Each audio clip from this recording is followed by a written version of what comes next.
Hello and welcome to this video. I can't even say my channel because I have so many people here that are not from my channel that I don't even feel like that's right to do. So we have a beautiful group of ENFPs, yeah, and we are There's gonna so many of us. and we are going to rock your socks off with this conversation, just throwing that out there.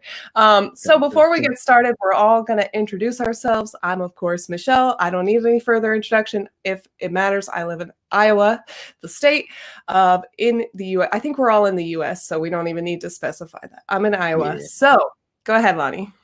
Okay, my name is Lonnie. I'm in Savannah, Georgia. I'm an ENFP. Wait, we already said that, right? Yeah, but that's it. I'm in Savannah, Georgia, and it's a ghost town right now. Yeah. Cool. And I'm Crystal. I'm also an ENFP, and I am in Los Angeles, in California. Turn up. Turn up. Ooh.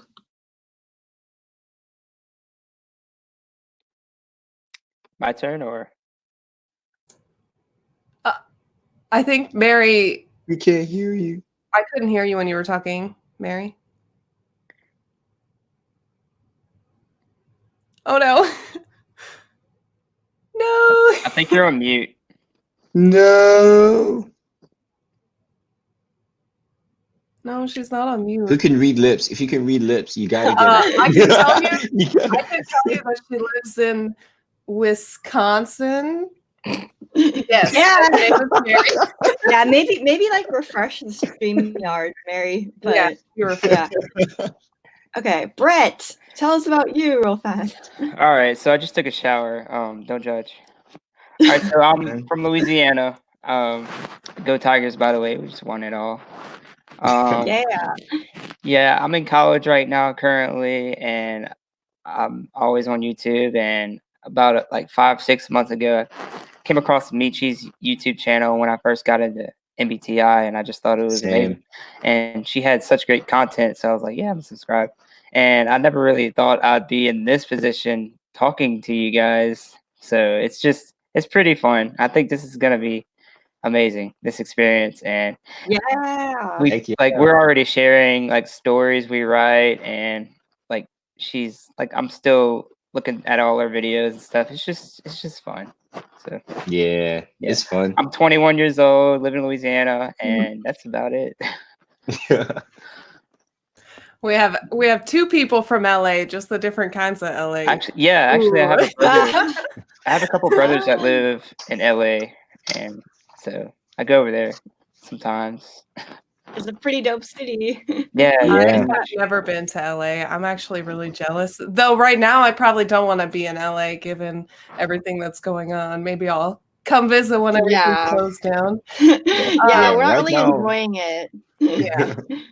Are people still like going out and going out to eat or like hanging out with people despite the lockdown and everything? Because I heard California has like a pretty harsh lockdown right now, right? Oh, we're like really harsh about it. Like we have police patrol in the streets, like oh my God. stuff. Well, at least in my neighborhood. I'm not sure about everywhere else because I haven't been out there, you know.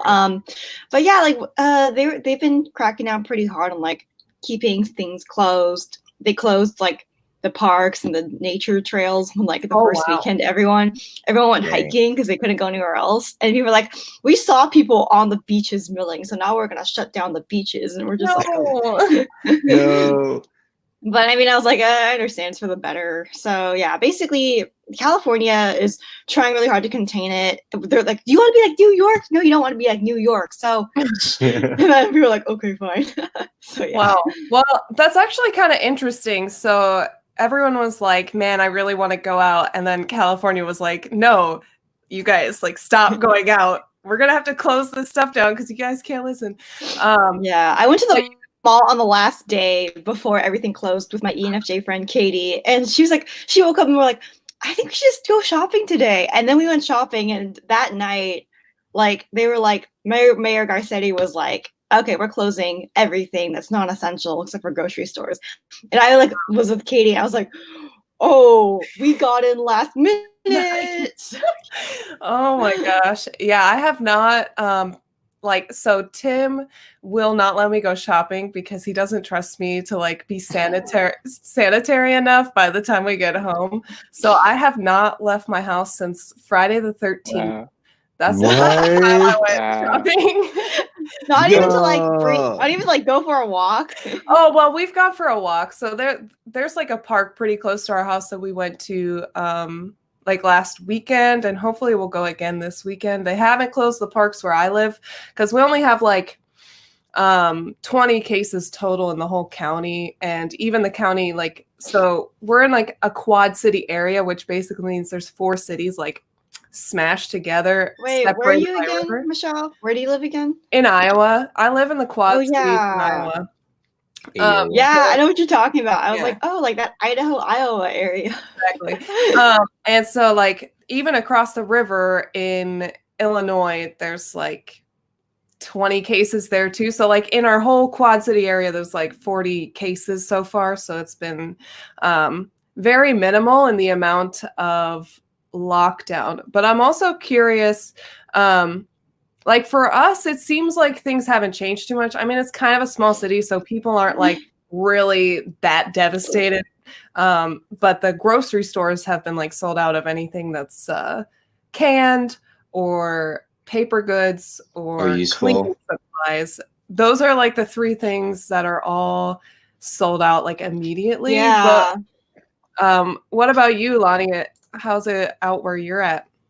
Yo, so Savannah, usually there's a lot of tourists, and it's a college town. So the college is out and no one's coming for tourism anymore.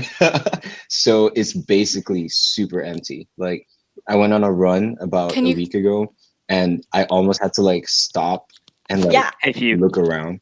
Meri, you good?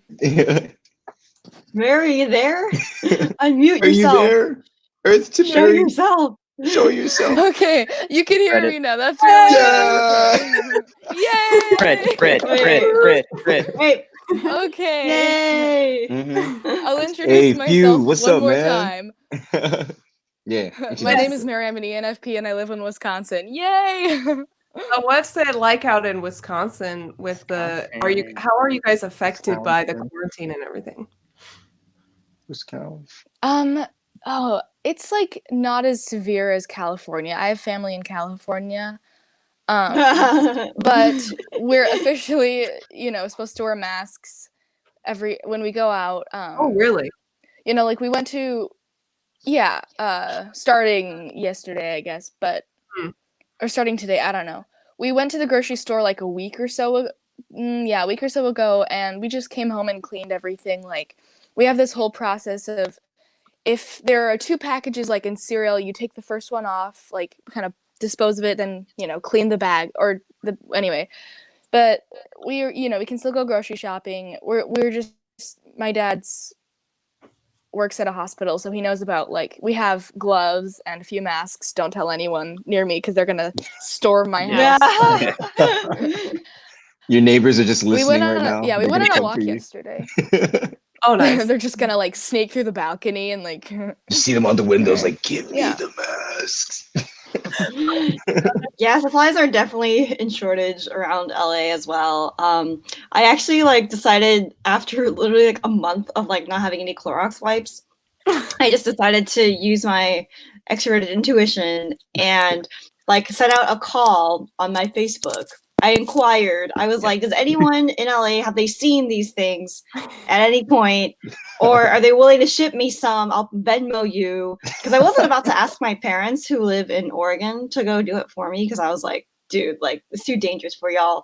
So I was like, some able-bodied people, can y'all type me some or send me some? And then turns out my old friend from church back in Oregon who had just gotten married had like a huge Costco pack that he hadn't even like gotten through one yet. So he sent me a couple. Oh, nice. And I was just like, this is what the power of resourceful thinking and creativity can get you. Because we had tried everything to try and find these Clorox wipes. And like most of my friends had been like going to like Target, like early in the morning at like 7 a.m., like way out east, like in the valley. And then there were still people like lining up and they were only letting in a few people at once. And still, like, when you got there, even if you were half an hour late, there were no more. Like, that was like, I don't want to go through this anymore.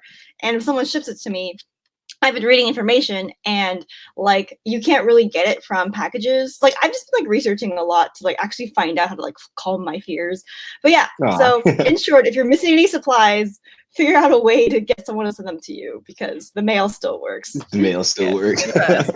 Yo, I but mean, Amazon not, is slow maybe as not for heck, long, though. but Yeah. Like, I on my Prime, I ordered something and it's gonna be here next month, and it's Prime. Yeah, next month, and I need it for class. So I just told my professor, I'm like, yo, I don't know what's about to happen, but I don't have anything.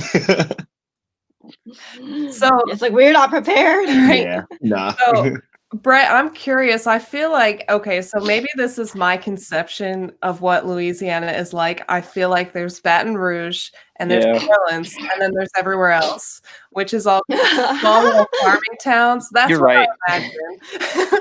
So where are you in Louisiana? And you don't have to say the city name if you're not comfortable, but like, are you close to Baton Rouge or New Orleans, or are you? They can come to my doorstep. I'll be waiting for them. Okay, there you go. Do you look, have any supplies that we need? Because I have a lot of toilet paper. I'm just okay, kidding.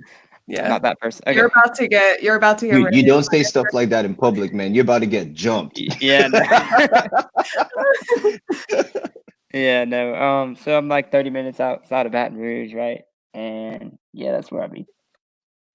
So, So Corona is so bad in Louisiana. Oh, hey, few. Yes. In Louisiana, it's so bad. Like, it spreads faster here than it almost does anywhere else, except New York. oh wow. So we don't know how to sanitize. Like, yeah. Oh, you know what? That actually does make sense. I mean, you have a lot of people with pretty large families down there, a lot of younger kids, and then just I don't know, because I mean now we're getting into like geographical differences, but Louisiana is, well, I mean, because I lump most of Louisiana kind of with Alabama in that general vicinity, which Pretty is much. pretty stereotypically more poor of an area. So like cleaning things and like spending money on cleaning supplies, especially if it's like unnecessary. But I wouldn't think that you guys would have that much trouble keeping clean unless people aren't listening to the social distancing laws and stuff. Well, for us, it's like Mardi Gras season and then crawfish season, and we got everybody kind of socializing these days. So. And then, and the weather's getting warmer, so you got that back on top of that. And then, like the other day, I was just outside, and I could just see neighbors walking around in the neighborhood, and they were like petting each other's dogs and stuff. Like, that's, oh wow. I understand, like, y'all are trying to socialize, but like petting their dogs, they touch their dogs 24/7. So maybe I'm just a little, I don't know. No, 0% that is something Patrick I would Hill. never allow someone to do in this current situation, is pet my dog, because dogs are so hard to clean from that kind of stuff. Like, you would have to give your dog like a full bath, and what if they lick themselves after that person touched them, and like then it's on their tongue, and then that's licking all over their body. And, like, because that they would come be up really to hard you. to contain. Yeah. Like the dogs are like licking you already. It's like, ah. Yeah. It's like, listen, I love you, but leave. But leave. Go away. Wait, Yo, Meri, we had how's it in Wisconsin? I'm so curious because you haven't gotten to talk quite yet. Meri. Yes, Ryan. Meri. Sorry. Earth to Meri. Did I Yep, ruin we it? can hear you. Now you're fine. I was just like, tell us about Wisconsin. Now I can't. Okay, got you it, man. write Wisconsin it. on that sticky note and be like, hey, we wanted you to talk about Wisconsin. Wisconsin. It's okay. Technical difficulties are the least of our worries right now. So Yeah, and they're so common. So I actually wanted to talk about this next, which is like work and school and how that's all being managed. But so like for myself, I work from home, and so we're already in that situation where we just work from home. We're used to it, but we've been moving. So actually, at my company, we got numbers the other day. we had 5,000 people work from home. That was like our just for the company, there's about 5,000 people that work from home. We have moved in the last 3 weeks, 40,000 more people to work from home. And a lot of those are within the US. And the way that work at home functions is if you want to make sure that everyone's on a secure network, because we work for clients and we have to protect the client's stuff, like just because things are crazy doesn't mean that we suddenly can just like get rid of our NDAs or like get rid of security protocol. Like we actually have more security protocol now with all these people moving to work at home. And one of those security protocols is to have like a VPN so that we can connect virtually to the server to access the client tools and stuff. But because we have such a high number of people moving to work at home, we're increasing how many people are on a VPN. And like, it's hard to conceptualize a VPN when you're just using it. Like, I know a lot of people just have a VPN so they can access like the UK Netflix or whatever. Like they're just using it so they can have more accesses online or like maybe to protect their IP address. But VPNs are stored in a physical location, and it is a physical server which has a limited number of space and bandwidth. And when you have more and more people trying to use it, it is slowing down the connection for everybody. And then you add on top of that people who have terrible internet connections.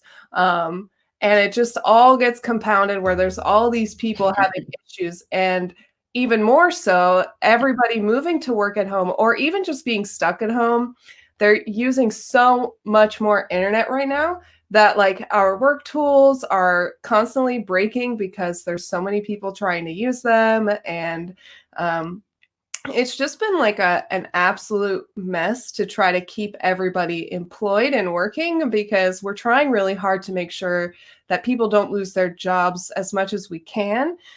Now, we can't really control if the client decides to end their contract early or to do something like that, but we're trying what we can. But like this situation with everybody using the internet and being forced to use VPNs and stuff like that, it's been really hard for everyone to work just because of that situation. But now I'm curious, what is it like for you guys? How are you affected? Because I know, Lonnie, you're actually in school. So were you working before? Are you still working, or were you just doing classwork and stuff?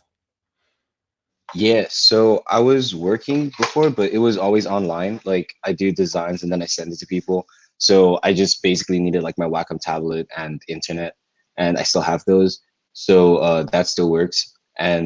But school-wise, oh my God, like I'm an industrial design major, so we have to build a lot of stuff, and we have like a shop, and the shop is like not the place to be during the Corona time, because you get hot, like everyone's there, like there's machines going off, and basically half of the stuff I'm supposed to do for school, I can't do it anymore. So I have to wait for like, I don't know, 2-3 quarters now, or however long this lasts. So yeah, I was supposed to graduate like next year, but yeah, it doesn't look like that anymore. So, but work-wise, Savannah in the whole, like most of the bars and like most of the places, like I said before, it's like a tourist and college place. Like, so since there's no one to like go to these places, the whole place literally just looks like a ghost town. Like, it's the only thing that's left is just like some fog on the road, and that's it. But yeah.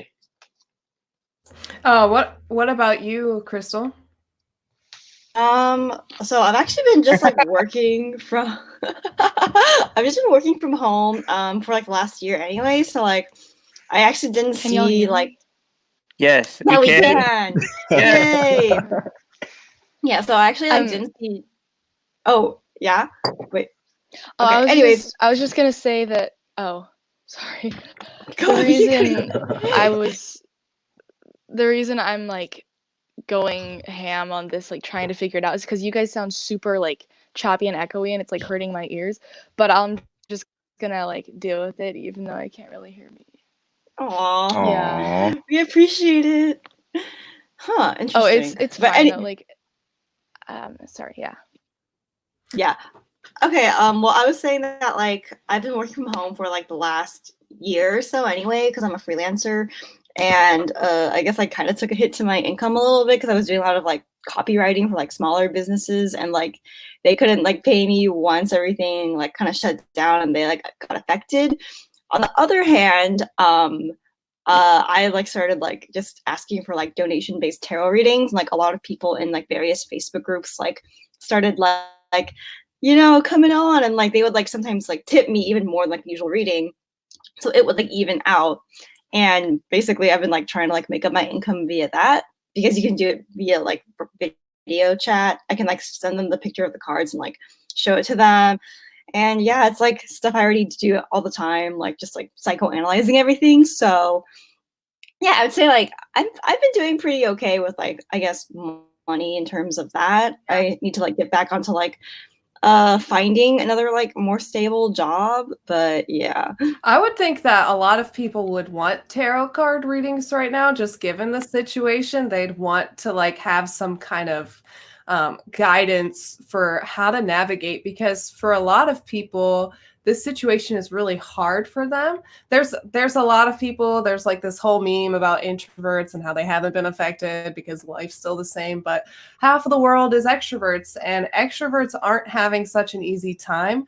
And I would imagine most of your clients would probably be more extroverts. This is just what I would guess based off the current climate. The extroverts are just more like, I don't know what to do with myself right now. I don't know where my life is going. I lost my job because they probably worked at a restaurant or something where they had to go in.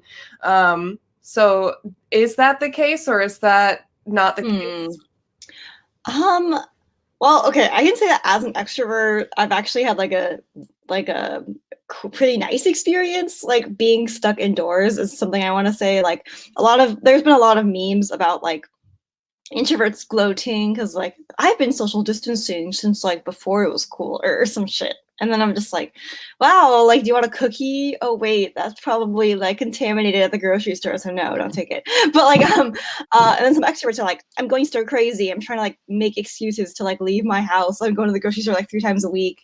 And I, on the other hand, have been waiting for this for a long time, because it's funny because like I actually like used to really struggle with being home. Like I would say that's been most of my experience, where like I never furnished my home in a way that felt cozy. So I would just always be out. Like I would be working at coffee shops if I had to like work from home, or I would just be like out with friends somewhere. I sometimes have like 6 to 7 hangouts like in a one weekend with people.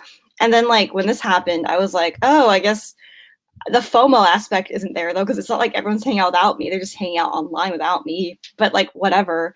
And so I like actually like the opportunity to like stay indoors, because I still feel like I'm having extrovert time, because everyone wants to talk to each other now on the internet. And like I'm meeting so many new friends via these tarot clients as well. Like there's a lot of introverts actually who just want some guidance, because even if you're an introvert, you're still like, you still have the uncertainty of like getting sick and all these like aspects like hanging over you.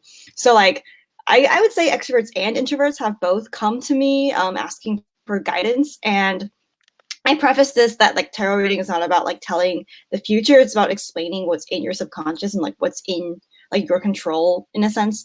So a lot of people just want to know about like what should I focus on to like move forward with my career or my love life right now, because so much is going on. And this goes for like any like extrovert, introvert. Like some introverts have talked to me about like struggling to speak up more during like a company call. They need help with that.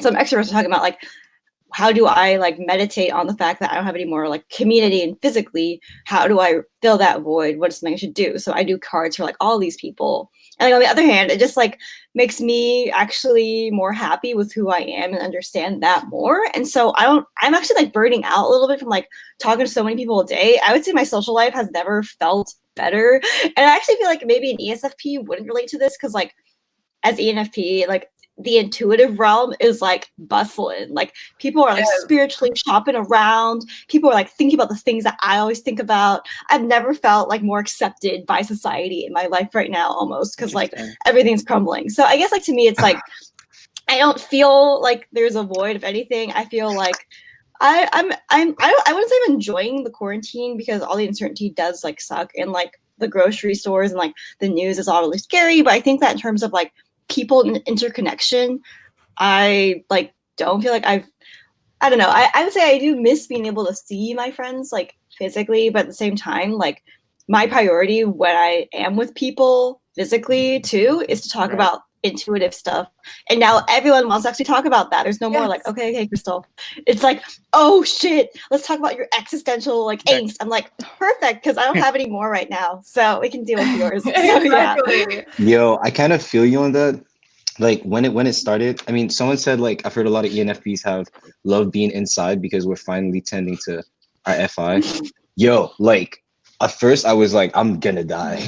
Like I can't do this. No, the first day I was like, everyone's panicking. Oh no. And I'm like, but am I panicking? I was like, I'm not panicking. I was Wait, panicking. I didn't think I could do it. I was like, I'm not gonna see like anyone. I'm gonna be at home. Yeah. Like, my No, but then room once is just my room. Like, once what am you I get gonna into do? it, it's like fine, Yeah. right? Because Then I you like woke up in the adjust. morning. Yeah, I woke up in the morning and I was like, where do I have to go to there? Nowhere. Oh, that's kind of cool. That's kind of Oh, I don't have cool. to go anywhere. It's Don't get me done. wrong, like Very when I heard that this was gonna happen, I was just like, oh my god, I don't know how to cook for myself. I don't know how to like clean. I don't know how to like do anything. And I started doing it. I'm just like, this isn't that bad. It's fine. Yeah, I'm like not it's bad like at this. you freak out about it before it happens, and when it happens, you're like, okay. Like, Yeah. And then like, I mean, I don't know about y'all, but like I have like a whole bunch of like 0.5 projects that I kind of want to work on. And being inside is just like, yeah, okay. I have like all these things that I'm always like, oh, when I have time, I'll do it. And now I literally am forced to have time. So I gotta do it. And I've been finishing a whole bunch of them, man. I don't know. Like I might kind of like do this again when we're allowed to, just take like a week and just chill inside. just like self quarantine. Just chill inside. Yeah, just self quarantine myself. Be like, yo, come out for this party. I'm like, nope. Doing some work. Self quarantines will be Self-quarantine. the Go new ahead, Meri. having dominant extroverted intuition, like I've found that just doing like figuring out new hobbies and stuff has helped me like embrace the introverted life, because I'm completely fine like being at home all day. Like, I'm fine too. yeah. Like I have my spoon rings. Like I'm making rings out of like old kind of vintage spoons and forks, which is really fun. Like I know it's kind of a random thing, but like I got set up because I knew that we were gonna have to be like locked up, and Wait, so did you I say set up making rings out and of spoons? I'm doing cooking. I'm What? cooking too. Did you say making rings out of spoons? Like the metal stuff. Yeah, making rings out of. I don't know why Yeah. I heard like making spoons out of rings. I was like, yo, how do you do that? Yes. Like, how does that work? Oh, like you gotta teach me that. So basically, I could show you if you wanted. Like I could show you my little setup. Yeah, bring it You want me to show you? over. Heck yeah, bro. Okay. I have it just here Your in my Yeah, I can show you. we just have hobbies now. At the ENFPs are like, yeah, sure. We're probably because the thing is about ENFPs, we tend to have a lot of stuff going on, and it actually becomes a problem where we have a hard time saying no to people, especially if we want to hang out with them or we want to do things with them. So we like say yes to a lot of things. I feel that. Especially like going out, like going to see friends. And now that we can't do that as much, I feel like it's almost easier. So like I'm speaking a little bit retrospectively because I've been working from home for 3 years and I've been living in a city where I know nobody for the last 2 of those. So for me, I've been basically in the same situation as quarantine for the last couple of years. But I found that I've been my most creative and most productive.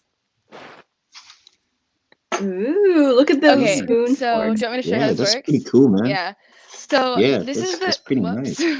This is the ring sizes. And you basically just figure out ring sizes. Yeah. And then here are some forks. I just take pictures to send to my friends. I'll show you one that I am currently working on. So there's this, and I use this saw to cut through it. Done part of this one, and then I have this vise here attached to the table that I made, which was really fun. And I have these little flannel pieces to kind of cushion this so it doesn't once it's cut, so it doesn't like get scratched by the vise. And then I use this basically find the size that it's supposed to be, and I like put it in there with, I mean, I'm trying to do this with one hand, but basically like put it in there like that and close it tight, and then I use the rubber mallet to just go ham and just and then I have this Dremel for sanding, and yeah, just go ham. Yeah, I have this Dremel for sanding, and like I have some attachments. I don't have the right cutting attachments. I have this one, but it's like a little too wide. So hopefully soon I'll be able to get some new attachments, but like for safety goggles and these gloves. But it's just a really, really fun thing to do, and I'd Fun. if you That have looks fun. making rings out of spoons, the most ENFP things ever. Yeah, I know. But it's like, it's really fun. I'd recommend, like, if you have the materials, maybe like try it out, because it's really a fun thing to do. Wait, how did you like get into that? Like, how did it occur to you to be like? you How just, did it occur to you to be like, hey, I'm gonna go make some rings, or spoon rings? Oh no, she's out. Yeah, it's complete. So I have these friends in Utah. I have a lot of family and friends in Utah, and so it's a thing in Utah. Like my best friend actually in Utah has an entire business going, and she's made a lot of money. She like sells them. She has her Instagram account and sells them all over the world. I want it's one. super cool. Do you want me to That's like nice. tell you the Instagram account? Because like you could check them out. Yeah, It's really sure. cool. Yeah, so it's at chat Save it the to Spoon me. Jewelry. The spoon. Okay, Save the great. I'll get spoon. one. The spoonery. It's super cool. Like it's just so exciting what she's been doing with her. With her Wait, time Brett, lately. Anyway. have you picked up any new hobbies then? Brett. Has your life changed? Yeah, Yeah, Brett. tell us. What you've been up to with the quarantine and everything? Yes. Actually, it's really just been continuing the hobbies I already have. Like I got a few of them actually. There's a couple I can't do because of the corona. Like there's a indoor climbing gym that I usually go to, and they closed that, so I can't rock climb. At home I've been putting together like 1,000-piece jigsaw puzzles, working on right now. There's I like to brew my homemade mead. It's like honey, water, and yeast. It's like goes back it's like the first thing that humans ever turned into alcohol. Viking beer, right? Basically. I'm gonna make some mead. Have you ever made moonshine? I want to make moonshine. I do want to though. I do want to. Hell of a product. Yeah, like home brewing is such a freaking craft. This is actually a whiskey t-shirt. I'll buy some of your mead, just by the way. For sure. Yeah, ship me some. I'll go bad though. But when it comes.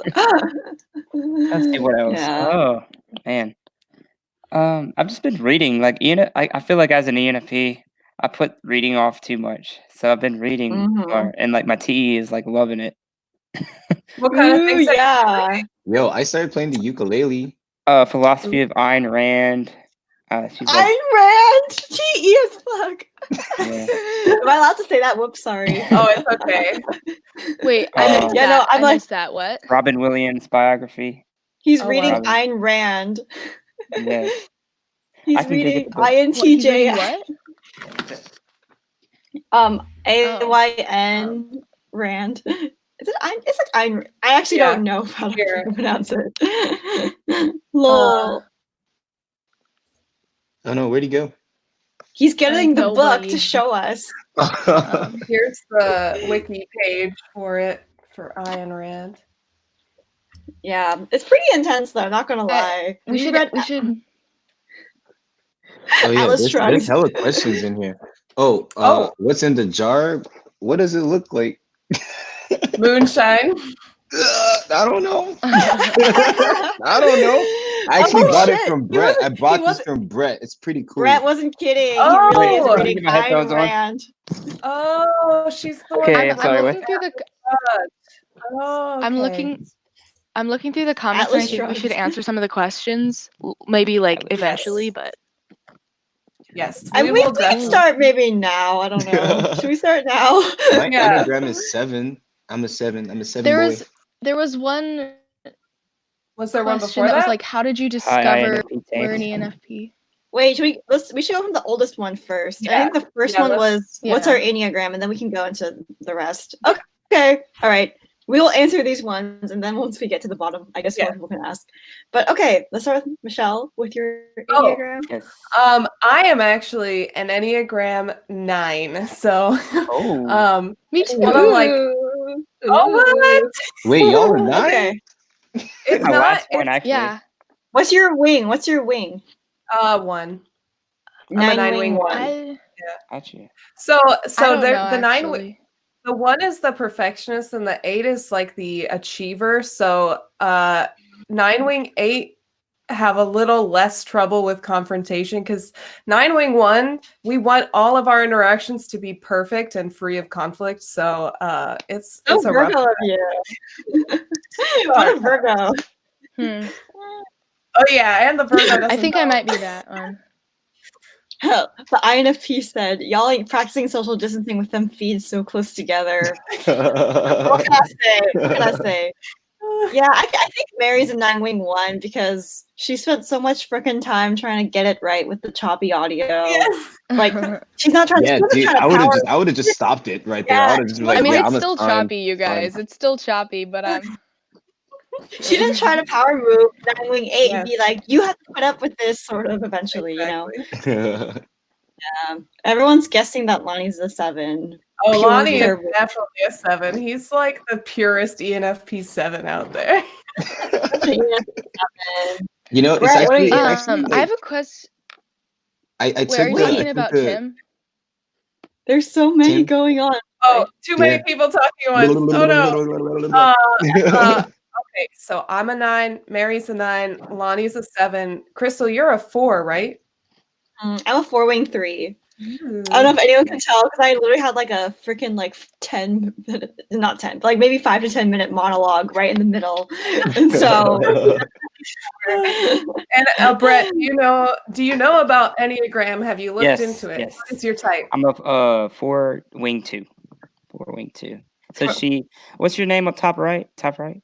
Crystal. Crystal, nice to meet you. Wait, I think so. It's like the wings. It's like you can only be 4-wing 3 or 4-wing 5 because it's like the ones that are like on either side. So I'm guessing you probably are 4-wing 3 because 2's like that way. Oh, okay. I probably misread it, knowing me. All right. So Yeah, I'm but not- right. Enneagram is really confusing to learn because you can have your main type, you can have a tri-type, you can have wings for each of the 3 in your tri-type. It gets You very can have complicated. legs too. Do you guys know what your chart types are? No, I just Well, got I into. I don't know enough about Enneagram. Enlighten us. Yeah, this is Enlighten us. So basically with the chart type, from my understanding, which is very limited in a way, it's like there's like 3 triads for each of the 9. It's like a heart triad is the 2, 3, and 4. There's the head triad, which is the 5, 6, and 7. And then there's the gut triad, which is the 9, 8, and 1. And out of those, you have one of each basically because the heart, head, and gut are all part of human consciousness, human whatever. So it's like it's like kind of in the order that you would like use them in or be more conscious of them. So for example, I'm like a 4, I think 6, 8 or something. Because it's like out of 2, 3, 4, and 4.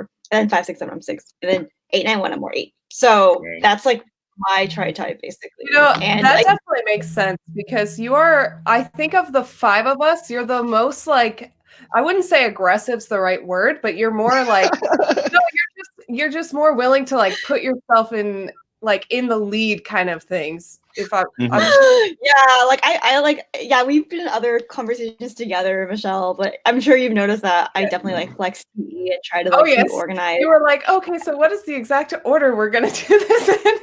Yeah. yesterday Megan's video, because Megan had an ENFJ video yesterday with 7 ENFJs or something. Right. And It was so funny. You should watch it. Like they're all just staring at the screen intently and going into perfect order. And I'm like, I want that for our video.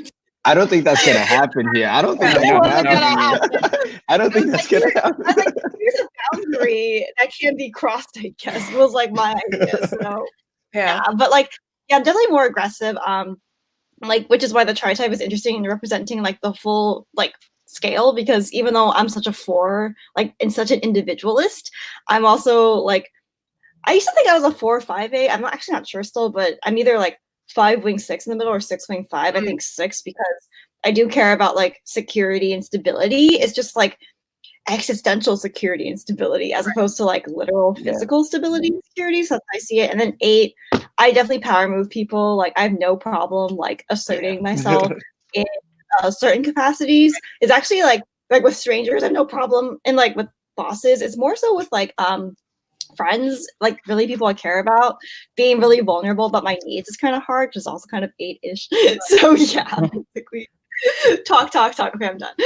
I'm a 9-7. So it's the stereotype of that tri-type is the peacemaker. I actually have kind of the opposite. I mean, I'm still an ENFP, so I still don't mind like talking, and I can still like get on my tirades, especially when I'm really passionate about something. But I'm also like so opposed to starting any kind of conflict, and I want to help people. So like, first, I'm always avoiding conflict, trying to make sure everyone is enjoying their time, which kind of comes off as FE in a lot of ways. And then I'm 2, which is helpful. So like I get a lot of validation from being helpful and from being seen as the person people can go to get help. So then with the 7, which is just about like, oh, new ideas. Like, so I'm always thinking like, what are new ways that I can be helpful and make sure that everyone's having like a good experience and no one's getting mad at each other.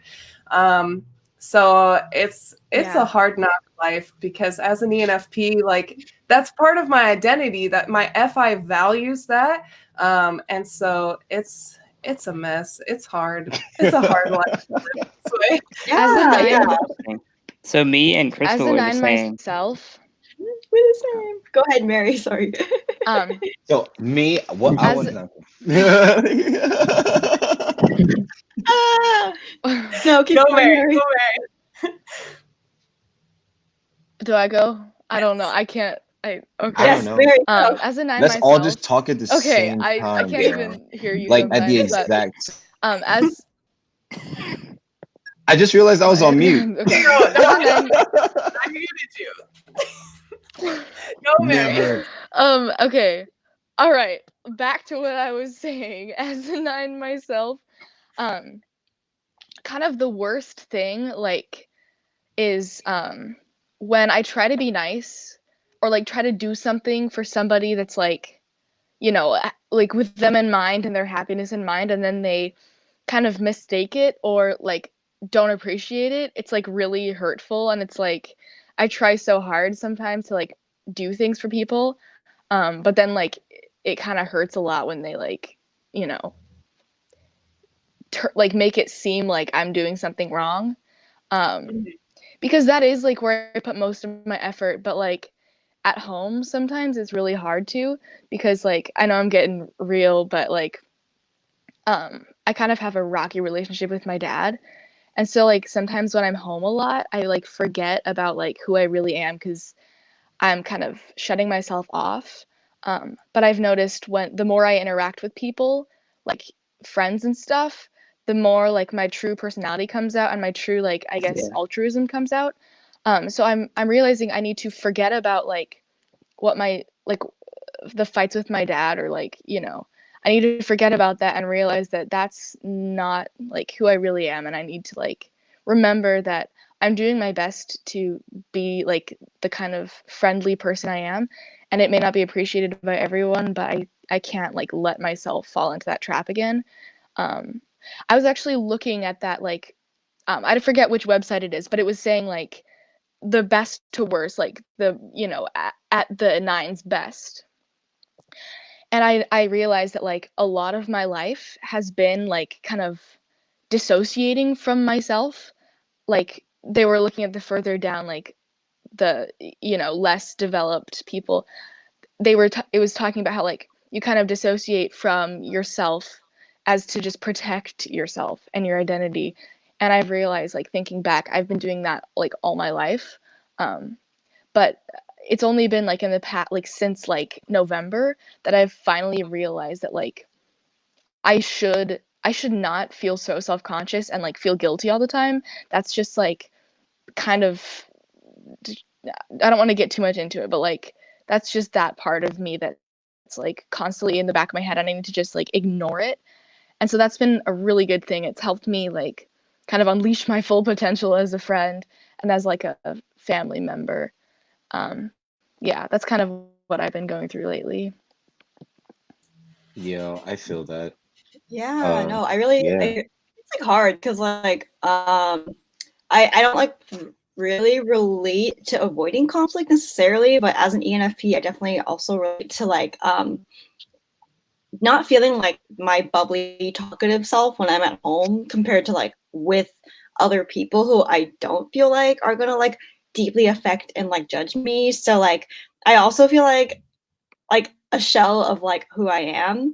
Like and I don't even have necessarily like a negative relationship like with my parents. I just feel like also because like I'm a kid of like Chinese immigrants. So even though I speak the language pretty fluently and I've had deep conversations with them, it's like very different. So I do resonate with like how that must be like really hard, especially like as a 9, because I don't even have that in my tri-type, and I still like really struggle with like feeling like me and feeling like able to assert myself. So I can't even imagine what it's like if you're a 9. So thanks for like sharing that with us, because that's like pretty real. Like I feel like maybe it's almost like us being stuck in that inferior SI, especially because our families are like our earliest memories. So it's kind of like almost like we're in our little like body, like I don't know, sensation, like the emotions you have go deeper and are more historic, and like reverting back to them can be a little like really, I don't want to say traumatic necessarily, but kind of like that. So I feel like a lot of actually like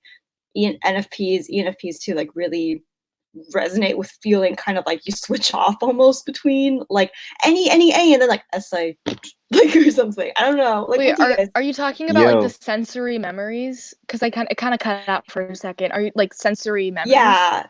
Yeah, like introverted Yeah, I sensing, can like relate. kind of being in that. Yeah. I can Yeah. relate to that. Like thinking back on like my past and like the kind of anyway, SI memories and stuff. yo, I kind of when you said you're not like you have kind of have some problems with your dad. My mom is very, very, very, very, very in ENFP. Like probably the Oh, most ENFP. Yeah, she's like crazy.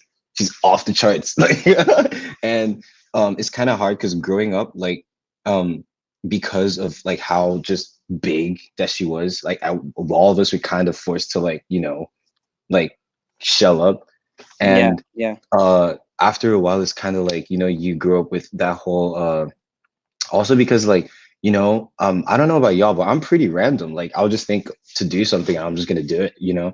And my mom will be like, what the heck, son? Like, no. Like, and after a while, it's just like I think what really works for me and what you can try to do, and I know it works for some people too, is I don't know, this might be getting like really existential, but like we only live once, and like if you don't, like, I mean, there's how many billions of people on earth, and everyone's different. So I just like try to give it 100% of like my personality, like myself. And if anyone like likes it, then they you attract them, and if they don't, then from the jump they just go away. Now, like sometimes like it could be hard because if you really want to like be friends with someone, but then like I've had people tell me like, bro, you're too loud, like we can't hang, and I'm just like, I feel you, man. Like it was either now or later because it was gonna happen anyway.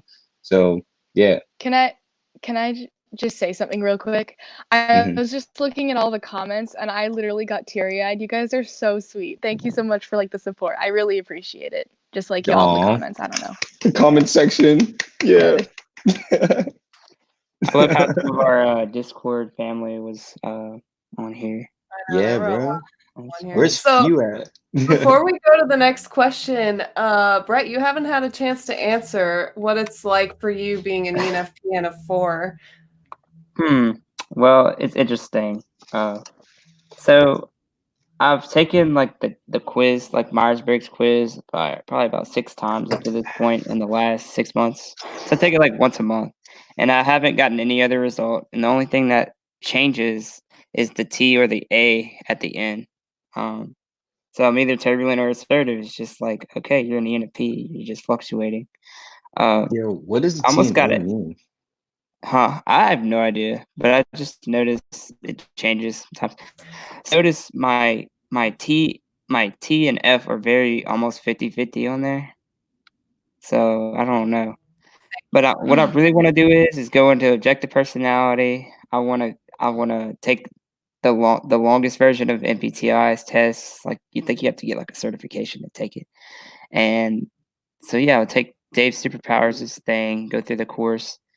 And then there's another thing by C.S. Joseph. He has his own like class of his own. So I think there's still a lot more self-discovery I need to find out about myself. But like as an ENFP, it's nice to get the general like idea of like how I am. And it's like it really like as soon as I like really discovered like what I was like, it really answered a lot of questions about the relationships.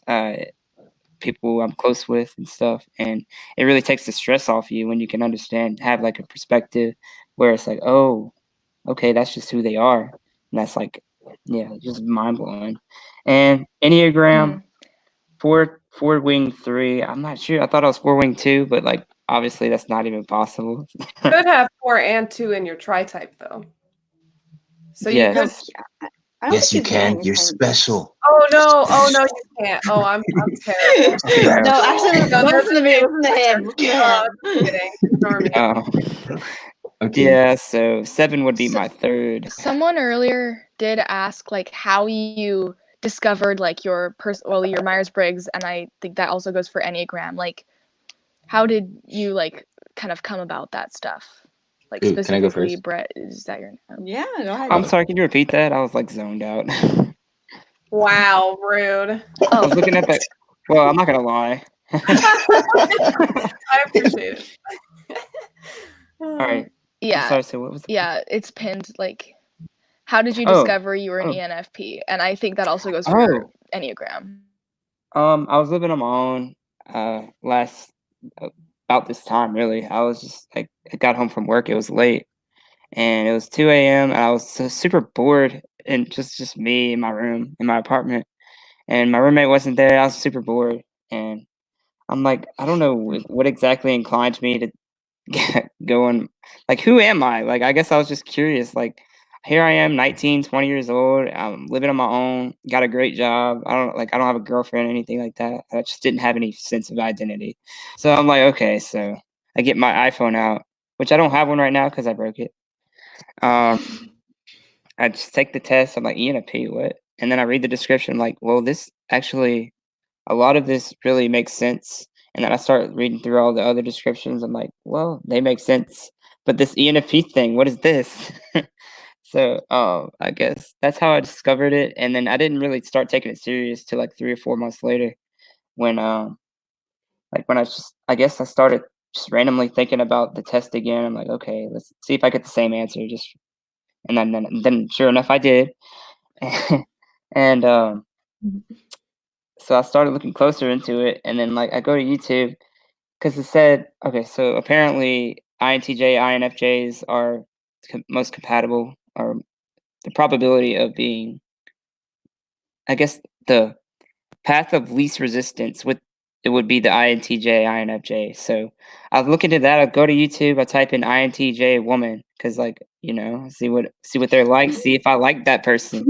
And Elijah pops up, first video, and like I watched one of her videos. I'm like, Oh, Lindsay. interesting. I don't like okay, so this sounds really bad, but before any of this, I thought all girls were the same. I thought I was such a small mind. I thought everyone was the same. Like guys were You this know- Yeah, way. no, I was like that too. Girls were I that was like way. that too. Carl And Jung then- writes about that exact phenomena. We all are like that. We So all bad, so every- unhealthy. Oh, you know, I grew up with two No. sisters, man. So I know all girls are not the same. Yeah.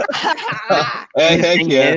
is, I grew up with one sister, and I thought everyone was just like my sister. She's an ISFJ, and Oh, wow. there's nothing wrong with that. There's nothing wrong with that. She's awesome, but it's Oh just my like God. I had such a Wow. small perspective on like like I've been with a few girls, like over the course, like I've dated a few, but it's definitely not like my mind wasn't ready, like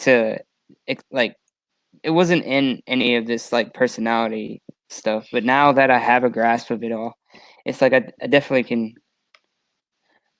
Like the first thing I look for is what your type is, and I think that's a good place to start when I guess you're dating. Dude. Yeah, in the Yeah. comments they're talking. Yeah. In the comments Yeah. they're talking a lot of, well, at least last time I checked, about relationships and stuff, especially INTJs, I think. Yeah, what do you think of INTJ And girls? I am Yes.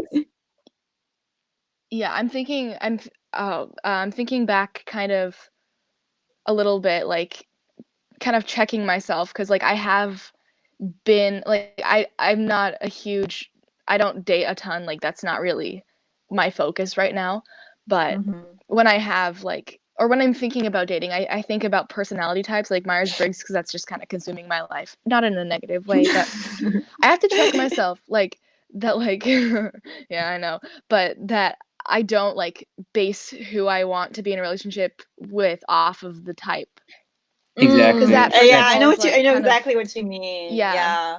Because right now, for me, But like, it's helpful to know the type, like, and to know what you're getting into, because you don't And want to that's like just limit it. yourself, but That's don't just it. want to like go into it blind, you know? Right. You know where Yeah. your What were you gonna say, Brett? potential issues are going to be. And that's just it. Like I think that's the intention. Like I share the What? same intention. Like at least have an understanding of who they Just are. type It doesn't it. matter whether or not they're an INTJ, because it just doesn't matter. So like if it works, like y'all have chemistry. So Mhm. I guess trying to understand who they are is the most important thing. Mhm. Yo, And you how know, they it's funny because like how I realized I was an ENFP was I had a girlfriend for 2 years ish. Okay, so we were talking for 2 years, but we only dated for like 4 months. But I relate to that. I relate to yeah, that. I relate to yeah, that it kind was, of thing. it was, you know, like before, I mean, dating is like, for me, it's like, I don't know, man. It's like, I have to like actually know if I'm going to be comfortable with this person, because like once you get invested in it, it's like, all right, like this is someone else, like, like, I don't know. It's weird. But we were together for like 4 months, and it ended like she moved to LA, and it was Sorry. like yeah. Still your girl. Yeah, and she actually got a show in Nickelodeon. It's pretty cool. But Oh. yeah, and we were talking What was to, her like, type? oh, she was like definitely INFP. Like I don't even have to like it was definite. But then the thing is, I was wondering, like, I didn't think that would be the type that I was attracted to, because like since I was younger, I always went for people who were more like me, like someone that I walk into the basketball court and I just throw a ball and then they pick it up and throw it back at me and I'm like, yes, you're the one. Like like, but she was like really quiet, really really introverted. She didn't really like to go out much. And it was, at first I was like, oh no, she's kind of boring, but then yeah, It'd be like yeah, that. like, yeah, I was like, It'd be she's like that kind of sometimes. boring, because like I would want to go out, like I like going for parties a lot. I like hanging out with my friends, and like there's like a whole bunch of them downstairs and they're waiting for me, and I'm like, yo, you want to come? And she's like, no, I'll read this book. And I'm like, no, like, like Year seven's like yeah, I was like, no, you're coming. But I think after like we stopped dating, after we broke up, and I was like, it was a minute since I've been like alone, and I was kind of thinking to myself, I'm like, dude, like, why did that hit me so much when I didn't even like her like that in the first place, And I was That's what you talking thought. to, yeah, or so I thought, and I was talking to like my friend, and she was like, yo, do you know about like the MBTI thing? And I'm like, what kind of Chinese is that? And she's like, you should probably check it out. And Okay. and, and I was like, all right, I got you. So at first I thought it was one of those scam stuff, and I was just answering. Yeah, no, I legit, I thought it was. I was, It yeah, seems like a fucking scam. dude, I thought they were gonna tell me like, okay, like now before you can get your result, like you have to buy this, and I'm like, fuck you. But No. but I was like answering the questions, and they were like kind of deep, so I kept going, and it was pretty long. Like my attention span is not that long, but I kept going, and I got ENF. I think first I got ENFJ, right? But I never checked it, and I told her I was an ENFJ, and she's like, "You're not an ENFJ," and I'm like, "Yeah, yeah, I got it." It's like, "No, take it again and put like be real." Take it again. Yeah, and I was like, "I'm not gonna take that whole long quiz again," but then I did, and I got ENFP, and she was like, "Did you read it?" And I'm like, "No, I did it," and I did, and I was honestly mind blown. Like I was on my bed and I looked around for the cameras. I was like, "Where the heck are these guys? Like, how do they know me like that?" It's like, what does this all mean? And that's Yeah, how what like, I is was this? going into The it. universe is coming together. I think that this is, I think from of all the types, from what I've seen, is that us ENFPs tend to have the most like aha moment when we find out and we read the descriptions. I think other types can have that, but every single ENFP I've ever talked to who read the description and is a real ENFP, they get like this intense feeling that like this is right and this is me, and Yeah. it's just That's a about very right. I was Sure. like, oh no. I was like spiritual experience. shaking when I Yeah. found like Yeah, it was crazy. Crazy stuff. like quivering. Like I yeah, called when my I dad first and I'm like, I government, came my across FBI Myers-Briggs. agent. Yeah. I came across Myers-Briggs first when I was like 12, when my Oh, aunts got this book called Nurture by Nature, which is basically a parenting book involving MBTI. But anyway, like they typed me as an ESFP, of course, because that energy appears very SE, especially as a I can kid. Like see if they don't that. like know my NE side. Wait, what type was your So that aunt? makes Wasn't sense. developed, But yeah. which one? Oh, the one that typed you I as an have there are a few of ESFP. them. The one that typed you as an ESFP. Oh, she's the one that I haven't figured out her type, but I think she's gotta be like a I feel ENTJ vibes, but I'm not quite. I have like two. My dad's an ENTJ, and one of my aunts is an ENTJ. I think another one is like my family is full of like NT people. My cousin's an INTJ. My uncle's an INTJ. Actually, I have another uncle who's an INFJ. Coincidentally, he's the only one I really like get along with. But anyway, then I came across it again when I was like, I don't know, like 17 like I'm 18 now, but about May last year. You're 18? It's like when I kind of got into it again, little fetus. But I got into it and I took the test and I was like, I got ENFP. I also, side note, I feel like ENFPs are very easy to identify just because like that hyper like idea like it's just yeah, and it's like yeah. But then I like got into it. I started like learning. I have like when you asked how do you know you're an ENFP, I have thought about like what if I'm not, like what if I'm not an ENFP, but then I thought I'm like, yeah, no, I'm an ENFP for sure, because I've gone through all of this like the functions and stuff, and nothing fits more than the ENFP. Like that NE is like just kind of is what my life is surrounded by, like around, and like everything in my life just kind of goes through that. The FI, like that's actually been just because of my situation, like shutting down my FI for my own FI's sake. I don't know if that makes any sense. Oh my god. Yeah, no, But yeah. I've thought about it. Mm-hmm. Yeah. No, I've like we're ignored notorious it for on purpose. suppressing our FI. We're very notorious for suppressing our FI and letting our TE take the lead. Any TE, just like, all right, idea, make it happen.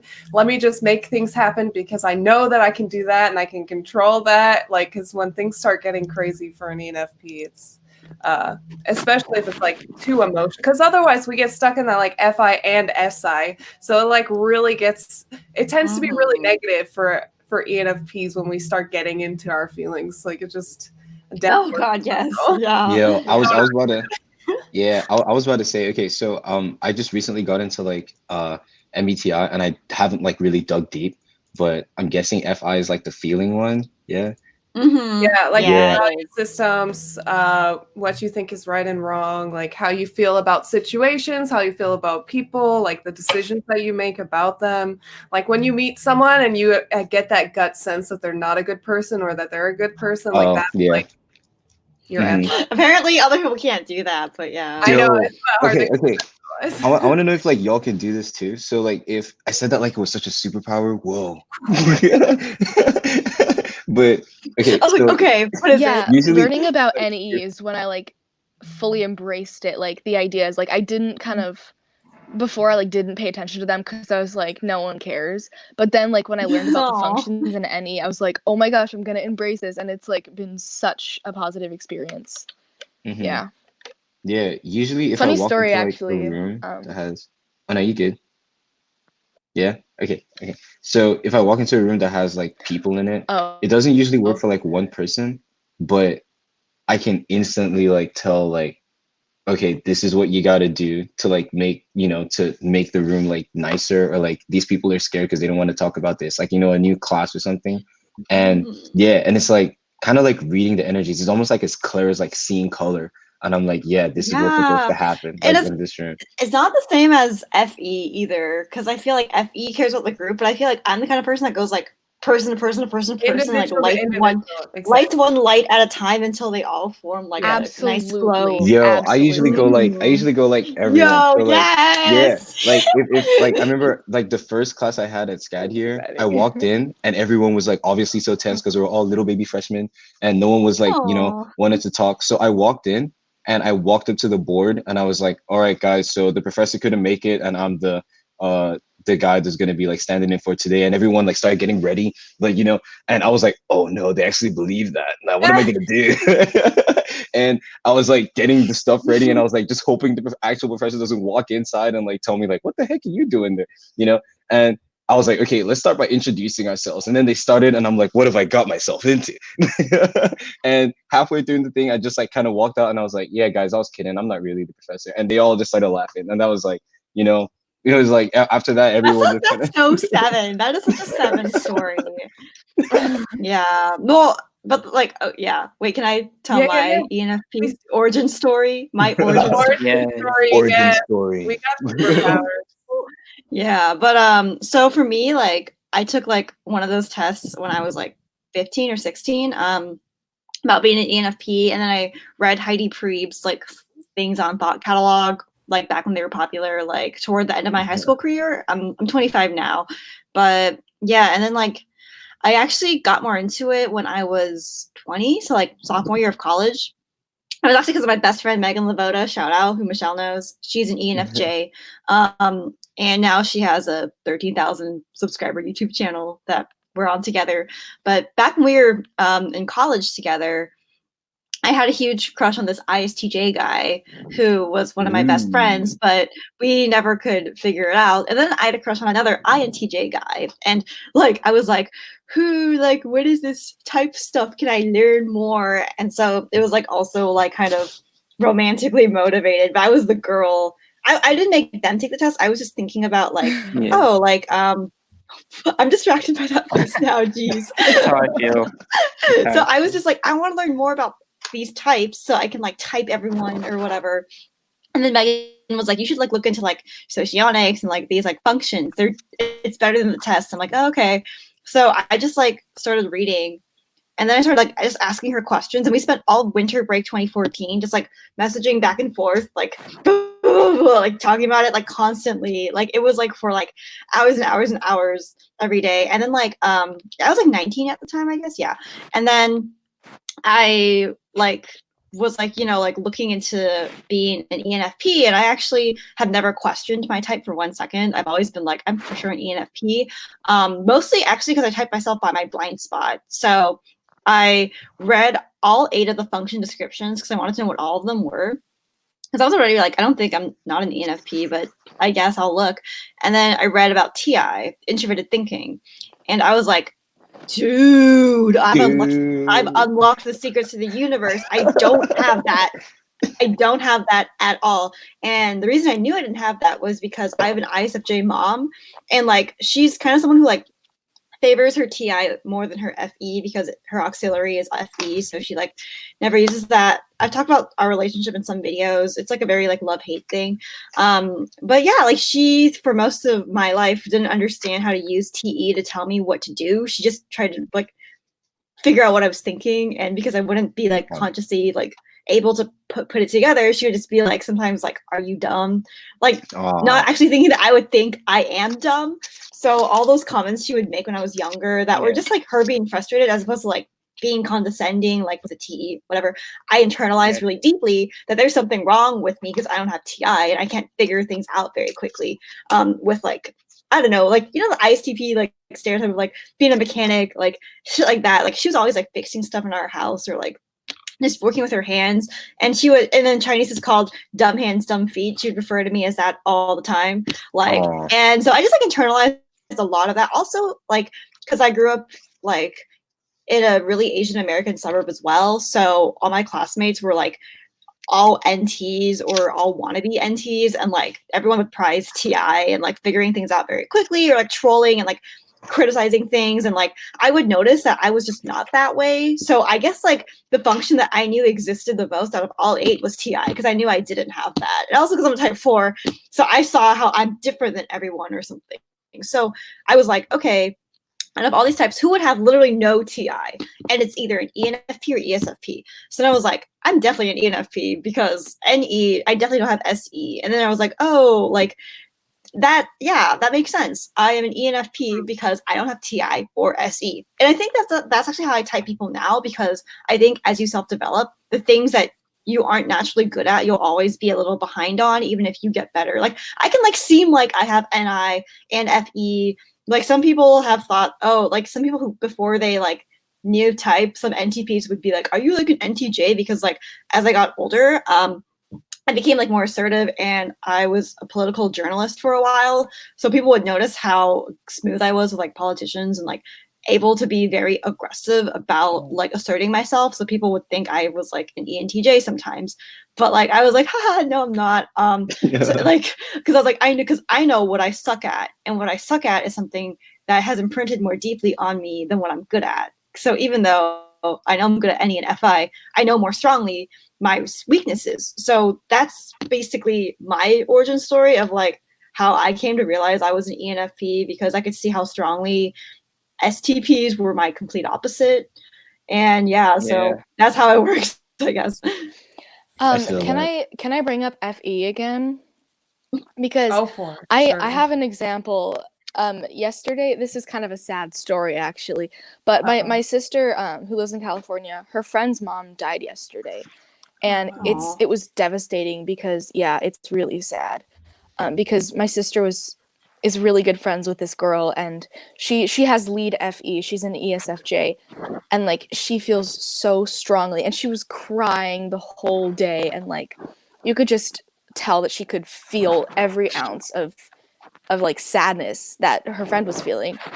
And you know, when we were FaceTiming, I was like going through like FE, because this is like the first time I've kind of something like this has come up with this context in mind, and I was like thinking, like I feel emotional about this. I'm really sad. It's like so sad that she died. You know, it was cancer, not coronavirus, luckily, but she just died. Like, and like I feel like it's really sad, and I cried a little bit, but then I realized, like, then I noticed my thoughts starting to go to like, you know, death is just a part of life. Like it's, you know, it is sad in the moment, like, but it's just something we have to embrace. And then I like checked myself, like, you know, this is not what an FE user would do. Like my sister is just like, I was like, well, what are you thinking about? And she's just like, oh, I'm just thinking about like how close they were, and like how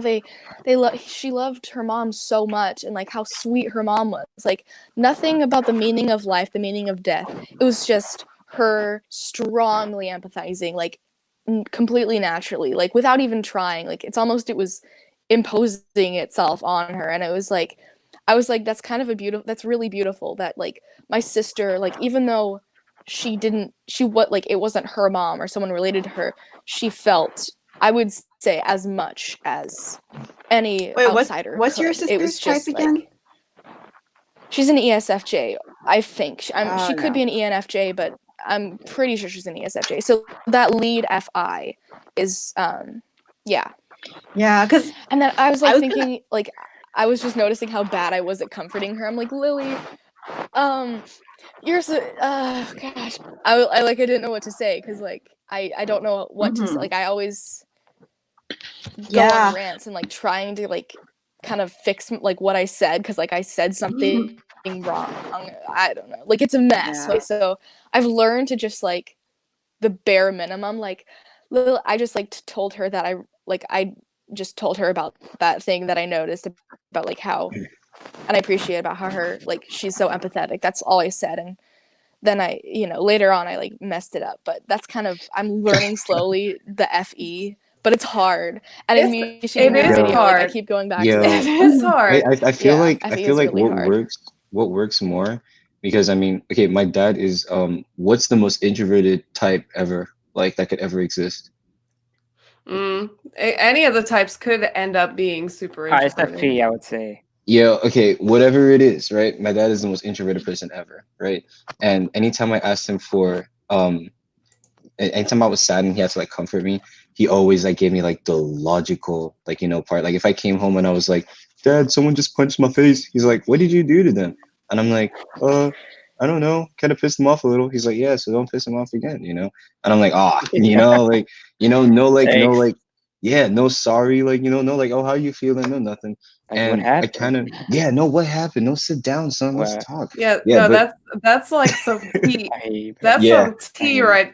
Especially TE. I think that's what I end up doing to people when they come and tell me about their hard situations. Like, I can empathize with people, but immediately I'm like, okay, what can we do? What can we do to fix it? Fix the emotion. Exactly. Like, is this emotion worth putting this much energy into? Like, yeah, sometimes you have to feel, but if you're talking to me about it, then my assumption, which I know is wrong now that I'm older, but my assumption has always been they've already thought about the emotion. They've already felt through the emotion. They're coming to me because they're ready to move on. That's my assumption because that's what I do. When I express an emotion, it's because I'm ready to move forward and I need someone to tell me, get out of my freaking head, get out of your feelings, move on. Like that's what I look for when I share my feelings.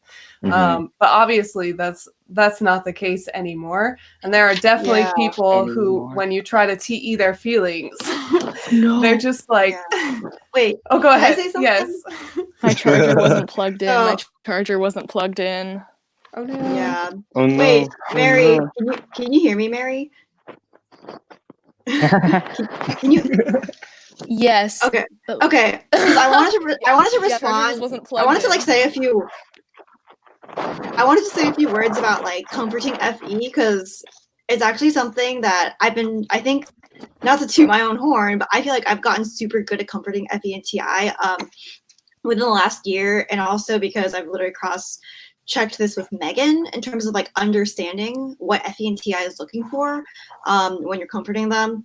And I've trialed and errored this too because sometimes I'm just like, can you just like stop? But like I think that like what you have to like innerly think about is you almost have to feel like you're coddling them and saying the obvious, but it's not obvious to them. So when someone like an FE user is sad, they need to figure out how to access their TI again. That's the idea. I agree. I noticed TE that can't like force them into that. my friend's like basically mom, no. she's an No, go ahead. Okay, my friend's mom, I think she's an ESFJ or an ENFJ also, that FE. And I noticed like when she's trying to comfort me or like when she's, in that like, like when I'm talking to her, opening up, she asks me questions so she can understand it like in her TI, if that makes any sense. Like she asked me more questions, gathering the information to like kind of process it and then put it all together. And then she's so good at comforting. Like sometimes it's like a little much. She asks a lot of questions, but like it's just she understands it so well because she like gathers the facts and then like she knows exactly what like to say. Yeah. And it's just such Yeah. an interesting combination of functions. So okay, so Anyway. the thing about it, and I might make a video about this separately too, but I just wanted to say it to you because I'm never with fellow ENFPs like this. You have a YouTube channel? I think that sort of. I'm working on it. I will visit but like that channel. I will let you guys know when I start Yeah. adding stuff. Sorry I interrupted. Go ahead. No, you're fine. So I think it reminds me of like, you know how in school you had to like show your work when you were doing like a math proof? I feel like FE Kill needs me. you to show FE Ah! needs to show Oh. your work with feelings. It's like because it's like Oh yeah. blah, That's blah, a good way to because it's put like it. I look at them, they're grieving, and to me, I guess I'm like, yeah, you're grieving. But if I go deeper, it's like, do you feel like it feels like really hopeless right now that like so many people are dying and like you're thinking about like all the deaths too? And then like someone with FE and NE, like an ESFJ might be like, yeah, like I am like thinking about all these things that are making me extra sad. They want someone to basically be like receiving it and kind of like mirroring back what you think they already would know, but they don't. Like it's kind of like, let me join you in this emotion and put words to it. Because even though it seems like they're really blah, blah, blah, blah, blahing about it, they actually don't quite grasp the things that FI and TE can. So I think it takes internally, you have to be like, this person needs me to hold their hand and speak their emotion to them. And I might come up with stuff that they don't even know that they're feeling. Exactly. And it will actually make them feel better. Because with FI, we feel like we can organize our feelings by ourselves because we have that TE to have this context to like know, oh, these things are making me feel that. But then like we get to the conclusion of death is a part of life. But I feel like reminding this person of like asking them questions and checking in with them and then like giving them ideas of what they could be feeling and like just kind of interacting with them and being curious about their emotion, even if you're like, this emotion is just here, they don't have all of that. And I think that just showing up and being like, you know, if I were in your position, I would be so sad too. But I would also be like thinking about how death is like a part of life. Like, what do you think about that? Like asking them, what do you think about that? Giving them permission to share their possible TI that they've forgotten they have at the moment can also make them be like, I don't know if death is a part of life because at the same time, shouldn't life be blah, blah, blah, blah, blah, like, or shouldn't is in there. And then you can like have a nice discussion. That's like how you basically guide them to like looking at it from an existential point of view, especially if they're not an intuitive.